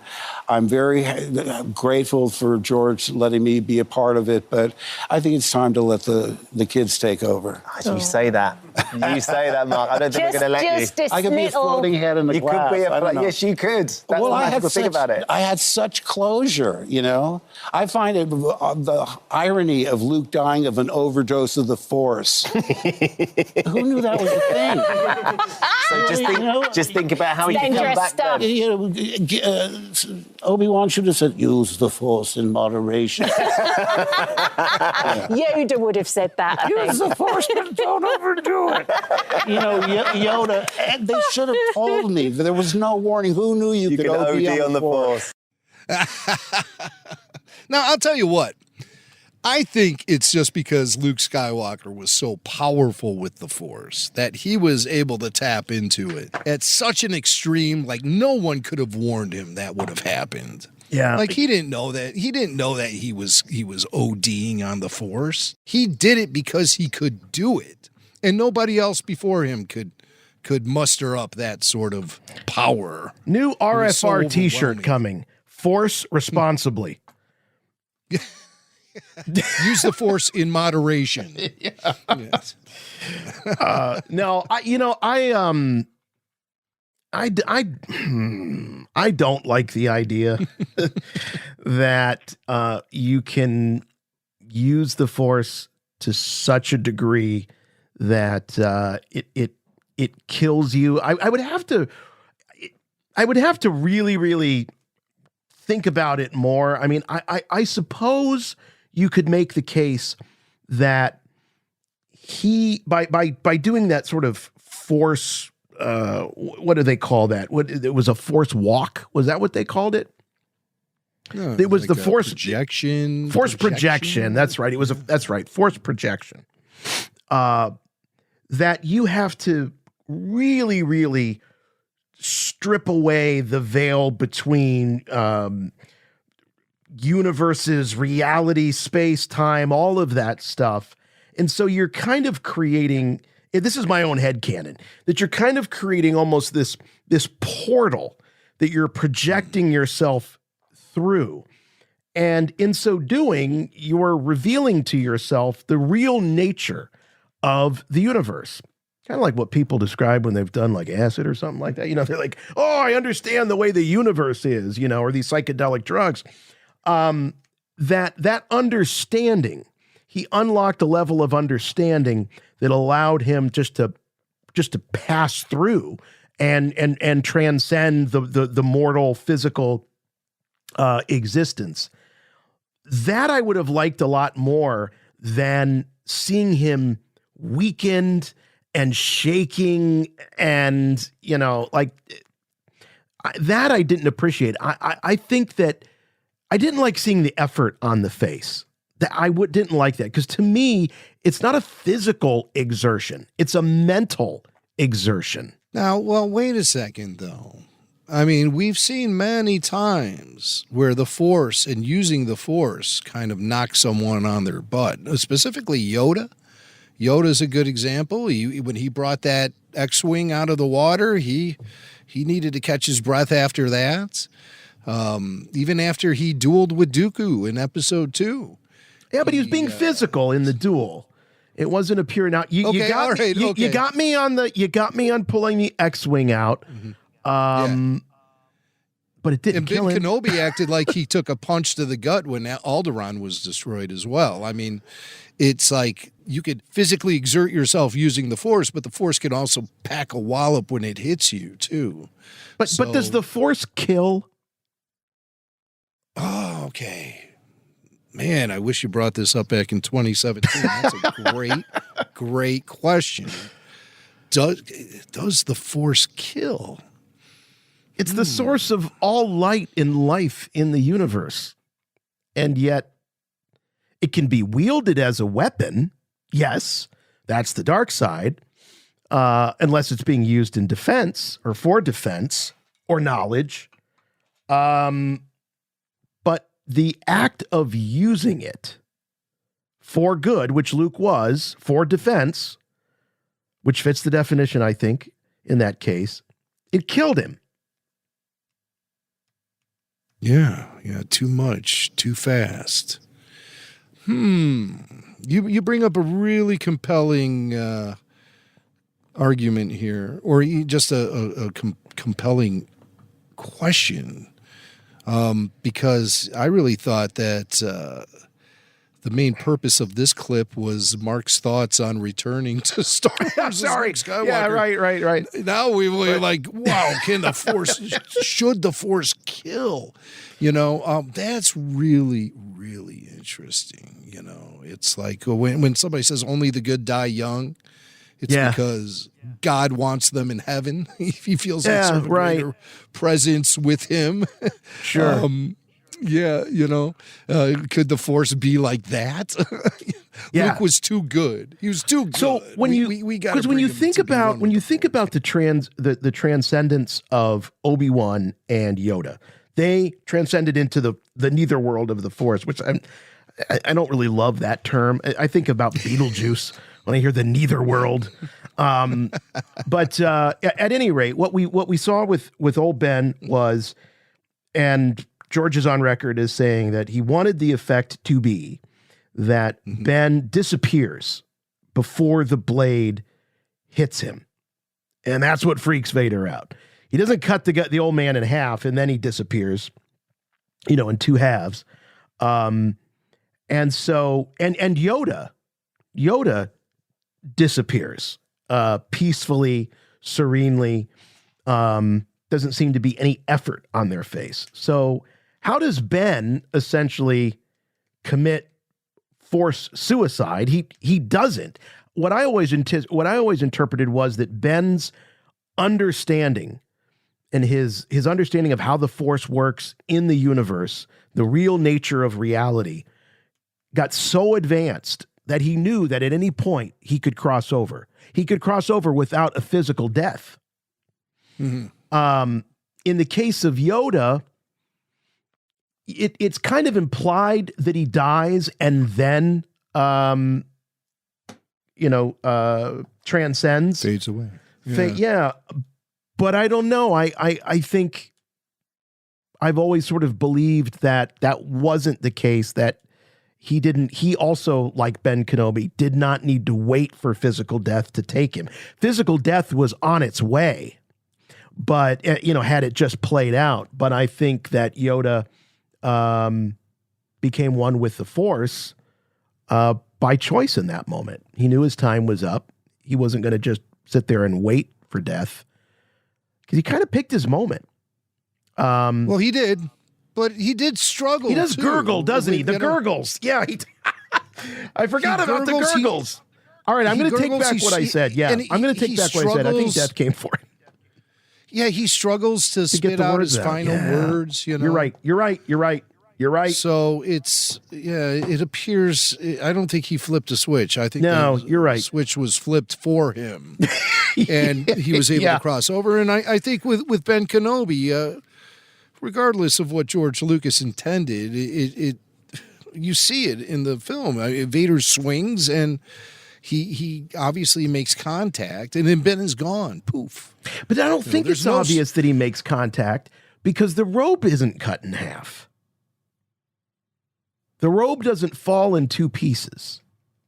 Well, I always assumed it did. Like just one piece landed on top of the other. But, you could look at it that way, that maybe he doesn't. Yeah, maybe, he swings through it. He does. He swings through it. You see him. But he doesn't cut Ben in half. Like the body parts don't flop over, like Maul. That would have been great for a family Maul film. Definitely didn't disappear. But I always reference the making of Star Wars, the TV special that William Conrad narrated back in the day. And they show a lot of great behind-the-scenes footage of that moment. Mm-hmm. And the way the effect happens, Vader does a full swing, like he's swinging a baseball bat. And the second part of the cloak falls to the ground. And the top part doesn't fall, like somebody missed a cue or something. And then the cloak is supposed to burn, like flames come. Yes. Yeah. Right. But that effect was abandoned. But they still had it set up so that the cloak splits in half in this behind-the-scenes footage. So George, whatever he says he intended on the set, at least in some of those shots, it was very clear that Ben was getting cut in half. So, yeah, it's hard to interpret that when you have behind-the-scenes footage, then you have comments that George made after the fact. And George is very notorious for shifting his ideas on a fly, you know. Well, what I always intended was, you know, George is the master of that. He's the master of that. I didn't tell anyone then, but you know, because he's very much a hindsight is 20/20 kind of guy. Yeah, and, I always intended for him just to disappear. Yeah, that's the ticket. That's the ticket. How did I forget the Yoda gurgling? Yeah. Yoda. Yeah, the Grim Reaper came for Yoda, and then he passed on. Look. So Look. There is that. He takes a big breath. Sky.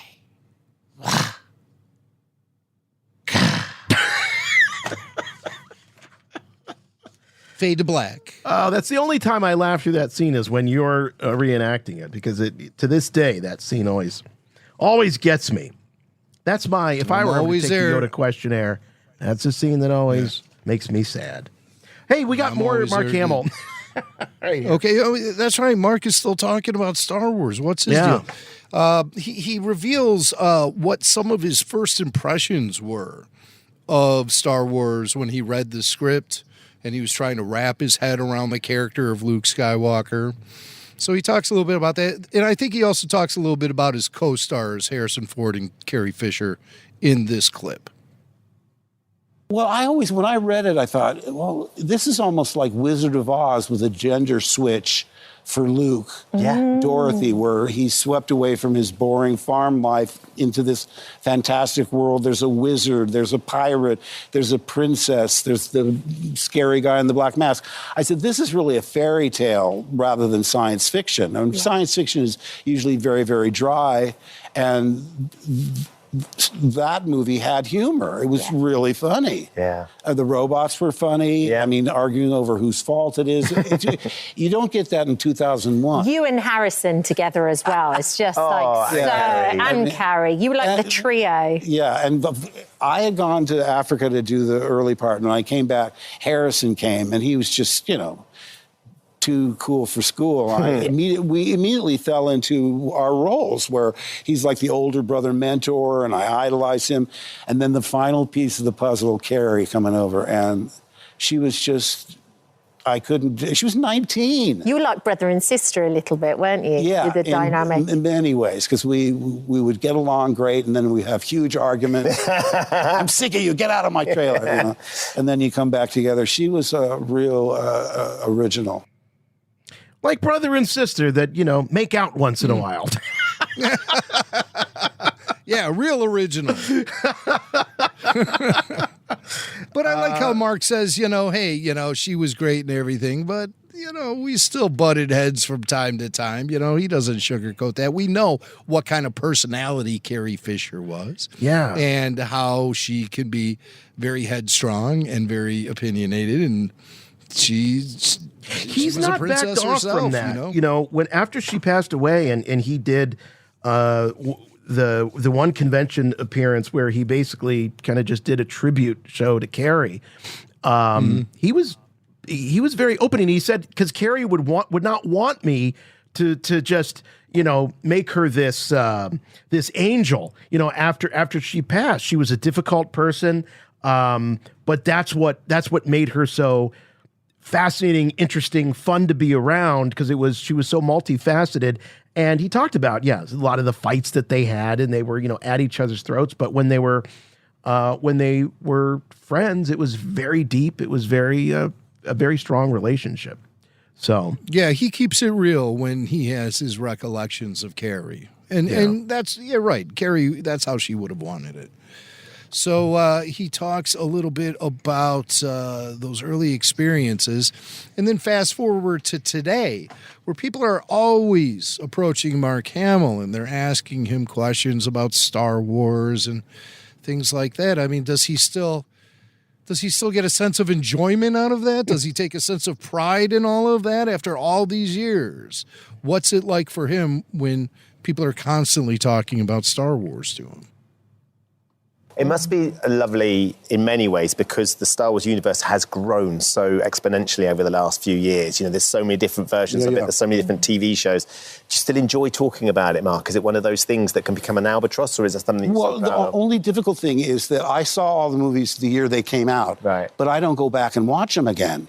So these kids come up to me, or grown-ups come up to me, and they know way more about it than I do. So when you went to the Wookiee planet of Kazizik, I said, what? Did we go to the Wookiee planet? Oh, it wasn't in a movie. It was in a novel, Splinter of the Mind's Eye. They've seen it many more times than I have, and they've seen it more recently than I have. So it winds up being me learning from them because they know it so much more than I do. I try and keep up. I mean, they asked me to be on The Mandalorian, so we binged that. Same with Book of Boba Fett.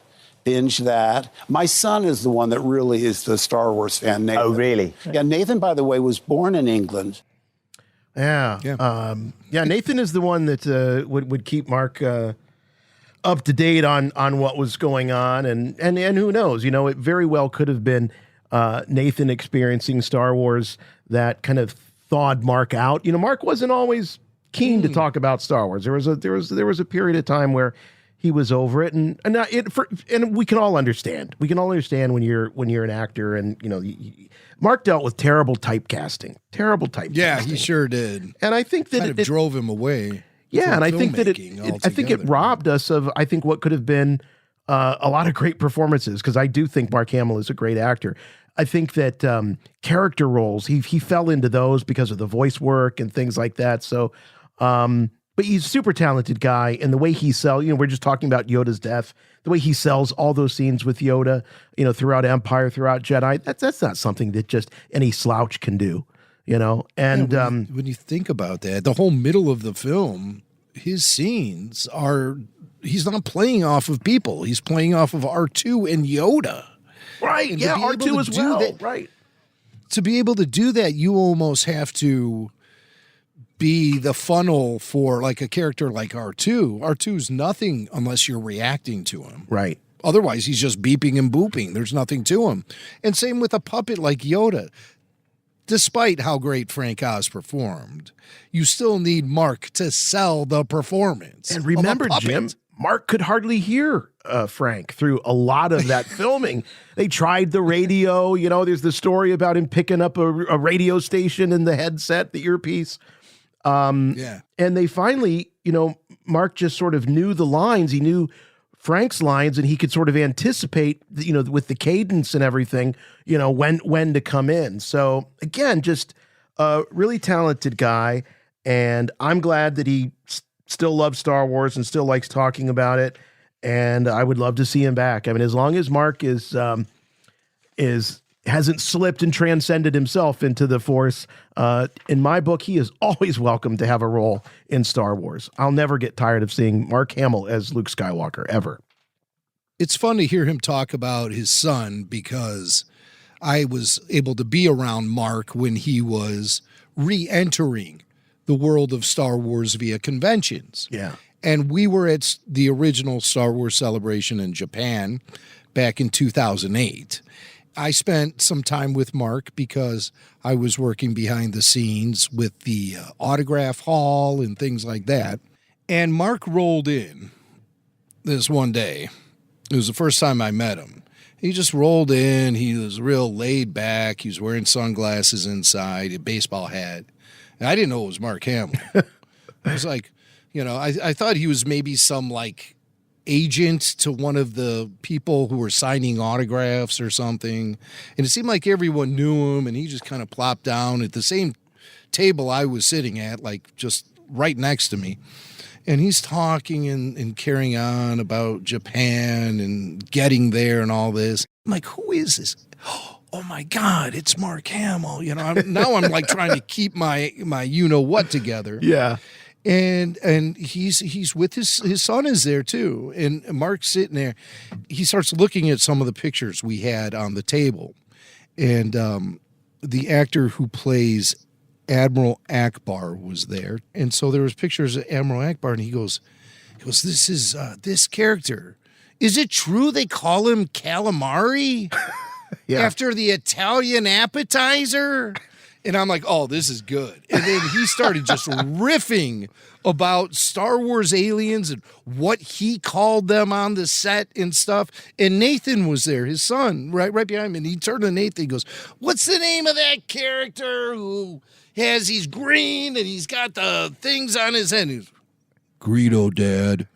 Oh, Greedo. Yeah. He was just riffing. And I'm like, wow, this is really, really interesting.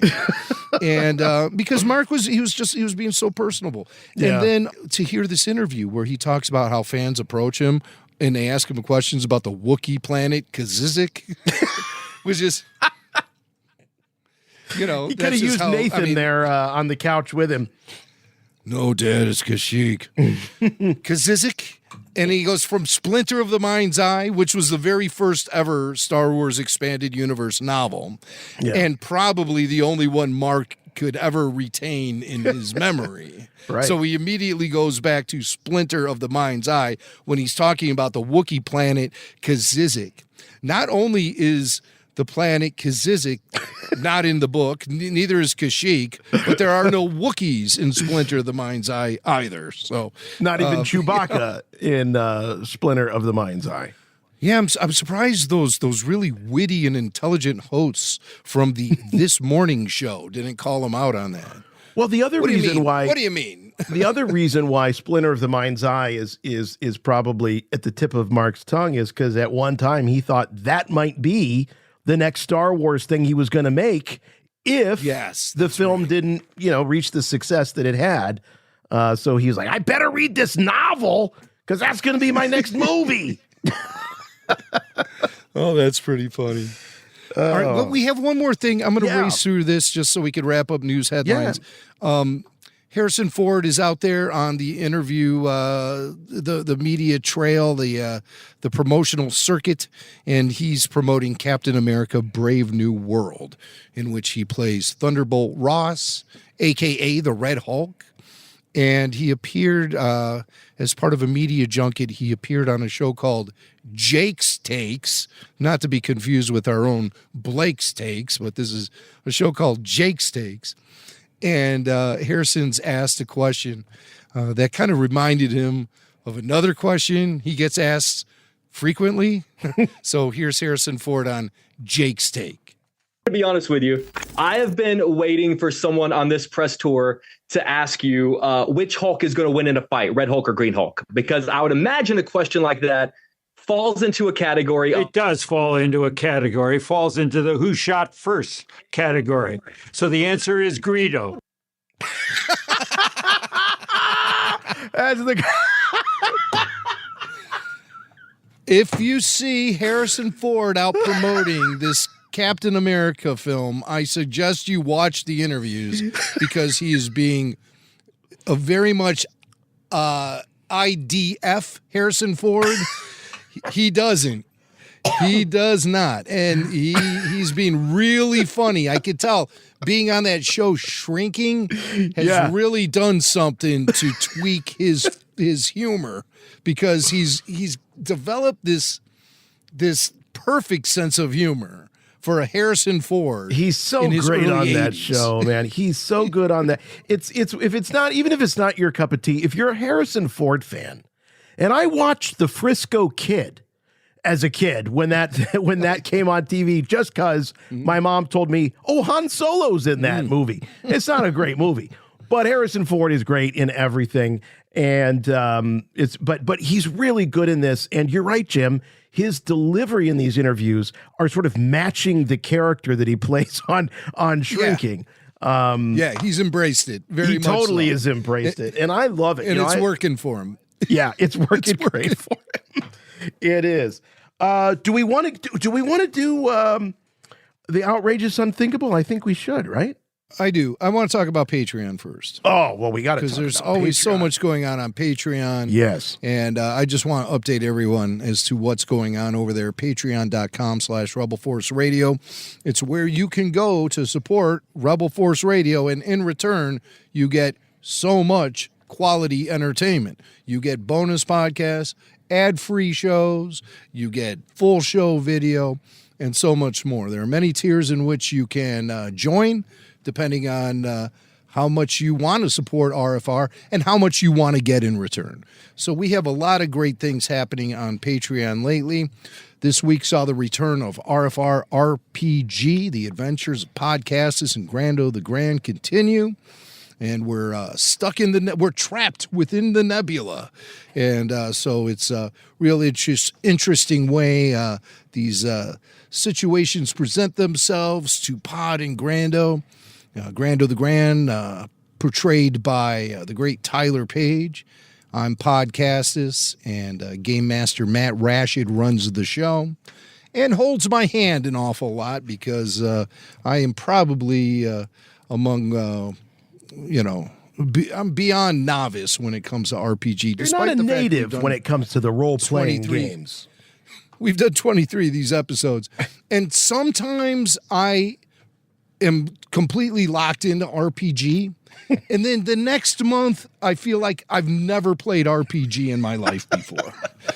So it's very interesting how those things swing. I think in this show, I come out of the gate really cold, but as it goes on, I pick up as far as my RPG effectiveness.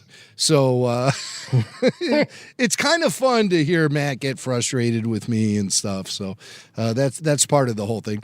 Plus, we have, like I said, full show video of the weekly RFR. The only place you can get it is at RFR on Patreon. Sure, we put up some highlights here and there on YouTube from time to time, but Patreon's the only place you can see the full show. And we want you there with us, RFR on Patreon. It's at patreon.com/Rebel Force Radio. Join the party and get access to not only the bonus content we provide, but to an entire community of great Star Wars fans who comment on all the posts. There's a community tab you can click on. There's a lot of things going on, a lot of people to meet, a lot of people to interact with, and a lot of bonus content exclusively for Patreon supporters. So join us today, patreon.com/Rebel Force Radio. It's outrageous. It's unthinkable. We do the news, and but then there are just some stories that we just can't leave out. You got to hear about them. That's the outrageous, unthinkable story. And we've got one that takes us all the way back to 1983. Oh, I remember it well. I fell in love with Star Wars that year. We have a Return of the Jedi-era unthinkable story. Okay, and it takes us back to when Return of the Jedi hit screens for the first time, May 25th, 1983. And we're going to go to San Diego, California, to the Pacific Sweetwater 6 theaters, which opened the same day that The Return of the Jedi was released, May 25th, 1983. Jedi played on two screens at this movie theater. Tickets for adults were $4.50, $2.50 for children under 12. The theater was selling a Return of the Jedi souvenir booklet for $3. And if you go looking for the Pacific Sweetwater 6 theaters in San Diego today, you're going to be disappointed because the building is now home to a mega church. So, maybe if you want to go there, pray for Star Wars, the way that things have been going with the streaming series and lack of films, we could use the help. So maybe the mega church can provide a little spiritual inspiration for the Star Wars franchise in general. But this is 1983. This is the first day the theater was ever open. And the fans lined up, some even in costume, I don't remember cosplayers back in 1983, but we have a video clip here from CBS Channel 8 in San Diego from 1983, and they'll provide us with a little bit of insight into what the fans were thinking on the day Return of the Jedi was released, and the activity surrounding the theater as they were opened for the very first time. And their gala opening coincided with the release of Return of the Jedi. So let's go to the line to our reporter from CBS Channel 8 in San Diego and see what's going on out there at the Pacific Sweetwater. For the hundreds of people who turned up for the long-awaited premiere, it was a case of getting a lot less than they had paid for. We went in, saw about 45 minutes, maybe an hour's worth of the film, and then it switched to a whole other different reel with it had to be about 45 minutes missing from the movie, and everybody started griping and throwing stuff, and so we all got up and walked out. The problem, it seems, was that reel 4 out of the 8-reel movie was missing.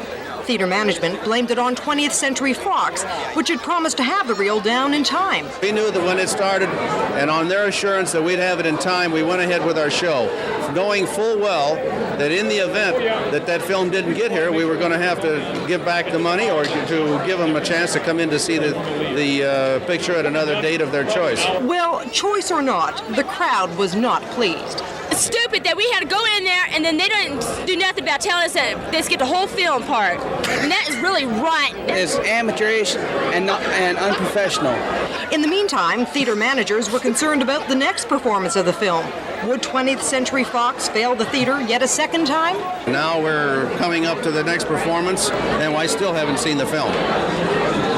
So that's all we can do is wait. Okay, wait a minute. I have questions. First of all, if you went to Central Casting and you said, I need a guy to be the general manager of a movie theater in the early 80s, this is your guy right here. This cat right here on the screen.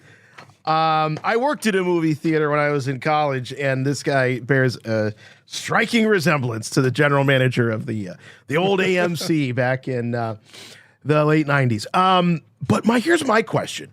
They knew that there was a chance that they weren't going to have reel 4 when they brought those people into the crowd. Whose call was it to just say, just switch to another film? They'll never know. Like, who made the call to switch it out? They didn't switch to another film. They just skipped the whole reel, which was, as they say, 45 minutes of the film. Wait a minute. I thought she said, and it was a whole other movie. I thought one of the girls said it was a whole other film. You know what? Well, I wasn't there, so maybe they did just start showing, like, what would have been a popular movie from 1983. 1983. Jeez. I don't know, Rambo or something. I don't know. Popped onto the screen. Maybe I heard it. Maybe I heard it wrong. But I swear that the one of the girl in the headband that looked like she was just about to go work out with Jane Fonda. She does have that I look. swear she said that, like, they switched it out to a different movie. It was another movie. So anyway, nonetheless. Like Cheech and Chong up in smoke all of a sudden pops up on the screen, Yeah, right. Trading places with Eddie Murphy, Now, what? Good year for movies. Now talk about taking you out of it. Oh, man, that would take me out of it. Yeah. So basically, the end. They missed the end. Is the point with this fourth reel? They really rolled the dice, knowing that they had, I'm assuming, 3 of the 4 reels that made up the film. I'm guessing it sounds like there were 4 reels that made up the complete film. The projectionist, that was a real art. The projectionist, as the one reel would end, they would have to get the other and just feed it into the machine, into the projector perfectly, so that it was a seamless transition from one reel to another. So they know when they let the crowd in that they don't have the end of the movie. Right. Yeah. So it's on a wing and a prayer.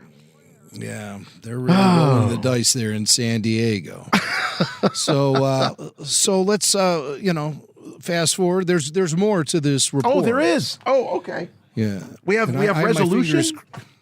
I hope so. I have my fingers crossed for a happy ending. Let's see what happens. Okay. Through the parking lot, under police escort, moments before the second scheduled screening, the arrival of the Jedi. The crowd was now pleased. Great. It was fantastic. Great effects. Loved it. As good as the others? Yeah, I would say better. I mean, it's outrageous. I can't believe it. It had a lot of excitement and humor and anger and happiness and sad. All in all, a rather inauspicious debut for a movie theater which opened its doors just today. Whoa! So it was new day. It's a new day for the movie theater. Yeah. Wow. I just wonder once they got that fourth reel, which did arrive via police escort to the theater. I mean, the cops had to show up there in case a riot was going to break out, I think. But I just wonder, did they resume the screening from where they left off, or did they start the movie over again? No, so they had to. What they had to do was reticket everybody. They had to give me basically a voucher to come back. And so the fourth reel came just in time for the second showing. But you can imagine that this thing was sold out at least for the first few days. So who knows when the people that showed up for that first showing, and maybe they added a showing or something for them. But I can speak with just a little bit of experience on this because I very strategically chose to work at the AMC Lenox in Columbus, Ohio, right across the street from the Ohio State University in 1999 because I knew a new Star Wars movie was coming out. And I thought, well, if I want to be the first to see this thing, what better way to ensure it than to actually be working at a movie theater? And it worked out great because I got to see it a couple of days before the actual release. I got to see it, I believe it was either a Sunday night or a Monday night, because we had staff that drove to Cincinnati to intercept the shipment of the film reels. So that's about a two hour drive from Columbus. So we had staff go all the way down. One guy said, "I've got a van. I can do it," because these were huge, big reels. Yeah. And now it's all done digitally and it's sent via satellite and all that. But at the time, these were big reels. And so we had a couple of guys that volunteered to drive the van down, pick up the reels from Cincinnati, because we didn't want to have to wait a couple of days for the courier or whomever to get them. Went down to Cincinnati, got it, and we had an employee sneak. And I know I've mentioned this before on the show over the years, but we're all gathered into the theater. We're watching The Phantom Menace, and it's the moment when Maul lands on Tatooine and he exits the Sith, was the Sith infiltrator, I think they called it, that ship, and the film broke. Right at that moment, you hear that sound, and Swank! Yeah. They're yelling at you. Yeah, fix it in a jiffy. You go running up there with some Scotch tape. I'll tell you. But here's what I found out was that these employee sneaks, that we called them, employee sneaks, were done for the projectionist largely because it gave the projectionist an opportunity to see if there were any tears or breaks in the film. So regardless whether there were employees there watching it, the projectionist always had to run it all the way through to make sure that the film wasn't going to have a problem with when people actually paid. So those usually became what we called employee sneaks. They would happen after the theater closed, late at night. But, I was a kid in college, and so that's when I got to see The Phantom Menace for the first time, was with, the other people that worked at the movie theater. And, oh, man, I was just on cloud nine after that. It settled in, was this exactly what I was expecting it? But I'll tell you what, seeing it, I think we started playing it a little after midnight and getting out of there at like 2:30 in the morning after having worked a shift and all of that. Yeah, I was buzzed, man. I was just... It was so fun to see it that way. And then I saw it several times that summer, and I used to go in and sweep a little early so I could listen to some of the music as the credits would be rolling. I have to clean out the theaters. Do you recall how many times you saw The Phantom Menace in 1999? I do. I saw it 7 times. 7 times. I don't know if I'm proud to say this or ashamed, but I doubled that. I saw it 14 times. Oh, wow. And you didn't even work in a movie theater. Dang. No, I did not. Wow. No, I did not. Wow. Yeah. You had a newborn, right? At that point? Yeah. What'd you say? Honey, I'm just going to run up to the corner here for a few minutes, for a bit, and you'd sneak off and watch The Phantom Menace? Is that kind of how you what I had to coped do. with the pressures of being a new dad? It must have been. It must have. I remember. I mean, my first son was born like 4 days after the film had come out.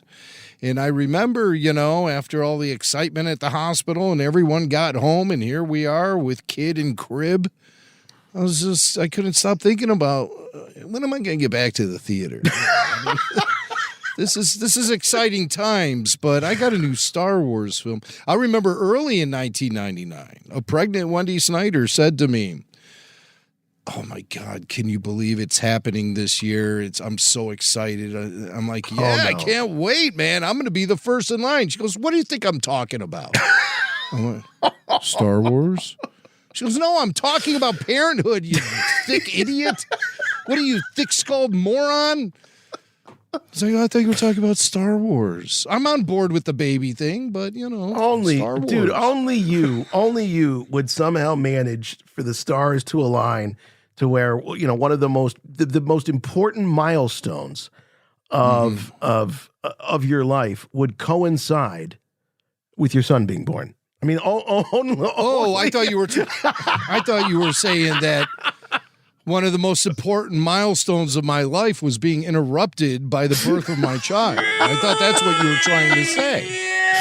Right. Oh, okay. Yes, from a certain point of view. Yeah. Yes. Certain point of view. Oh, man. Well, I... seeing all those people decked out in their 80s gear in that video, that brought back some memories, that's for sure. But I don't remember. You're right. Like people wearing like the Imperial officers' caps and the bad Obi-Wan, homemade beard and the cloak. I don't remember that being a thing at all until I started going to conventions. And the whole idea of dress up, I always associated with those Trekkies. That they wore the ears and they wore the uniforms. It wasn't until really I think Star Wars Celebration that my eyes were open to this whole idea of cosplay and dressing up. I thought that was something that separated Star Wars fans from the Star Trek fans. We don't do the dress up. We don't do the dress-up thing. That's a Star Trek. Yeah, right. Right. From a certain point of view. Yeah. Of course, once again, coming into play. The first time I saw cosplayers was at the opening night for the special editions, the very first one. And I was in line behind Boba Fett. And that was the first time I ever saw a fan dressed up in like movie-accurate gear. Yeah, like the legit stuff, And right? I just remember, I was standing right behind him just staring at that jetpack. Like, wow, man, this is so real. I can't believe it. And, it just, again, it's the lines of reality get blurred. The line between reality and fiction get blurred when you're standing for a Star Wars film in line behind Boba Fett. It's just like, I fully committed myself to that. I'm like, I'm in. This is great. This is wonderful. The world was never the same. Never the same. No. Do want to thank the folks over at Factor. Go to factormeals.com/RFR50off. That's factormeals.com/RFR50OFF, RFR50off, and use the code. It's the URL. It's also the promo code RFR50off to get 50% off. Plus free shipping on your first box of Factor meals. You know those nights where you just don't feel like cooking. How great would it be to have a meal already ready for you right there in the fridge? You just zap it in the microwave and it's fresh as a daisy. Also, patreon.com. Patreon is it's a great way to support us here at Rebel Force Radio. We really, really appreciate it. We've got some great things in store for 2025, so make sure that you're in early, in on the party. Patreon.com/Rebel Force Radio, or just go to rebelforceradio.com and click on the Patreon banner there on the right rail, and it'll take you there where you can choose the membership level of your choice. And there's benefits with every membership level, and those exclusive podcasts that you can't get anywhere else, they start right there at the entry level. So it doesn't take much to get in there and listen to those podcasts. I mean, for things, like the full show video and co-hosting a show with Jimmy Mack, that's going to take a little bit more of an investment. But work your way up. We really appreciate all levels of support on Patreon. And above all, it is a community. It's a community of Star Wars fans that really like to talk about Star Wars, just about Star Wars. We don't get into all the other BS that you can a lot of times get sucked into when you start talking in fandom circles. You can also watch us on YouTube. Like Max said earlier, a lot of the clips from the full show video get pushed out on YouTube, as well as just a whole history, a whole legacy, years of podcast adventures, clips, bits, interviews. It's all there. If you're just finding us now and you're just kind of curious, like, hey, how long have these guys been around? We've been around a long time, and you can check out things like roundtable discussions of all of the Disney Plus shows. All of the after shows are there, and so much more. Like I said, interviews, all that stuff on YouTube at youtube.com/Rebel Force Radio. Of course, you can find us on all the social media platforms. Just search for Rebel Force Radio at Rebel Force Radio. We're on X, we're on Facebook, we're on Instagram. And all the new ones. I can't keep track of all of them. But if you want to keep track of everything and all things Rebel Force Radio, just go to the website, the homepage, rebelforceradio.com. Best way to support us here is to do what you're doing right now, which is listen. The next best way is to promote us. Tell your friends about us. Tell the co-workers, the Star Wars fans in your life that haven't discovered Rebel Force Radio all about us. We appreciate it very, very much. And if your podcatcher of choice allows you to do so, we love to have you leave a review. The reviews really help on all the different podcatchers. Just one simple rule, please. Make them good. Now do it for us this week. We will see you next week for all new Star Wars commentary, analysis, all that stuff. What you've come to expect from us here at RFR. We'll see you next time. For Rebel Force Radio, I'm Jason. I'm Jimmy Mack. And remember, the Force will be with you. Always.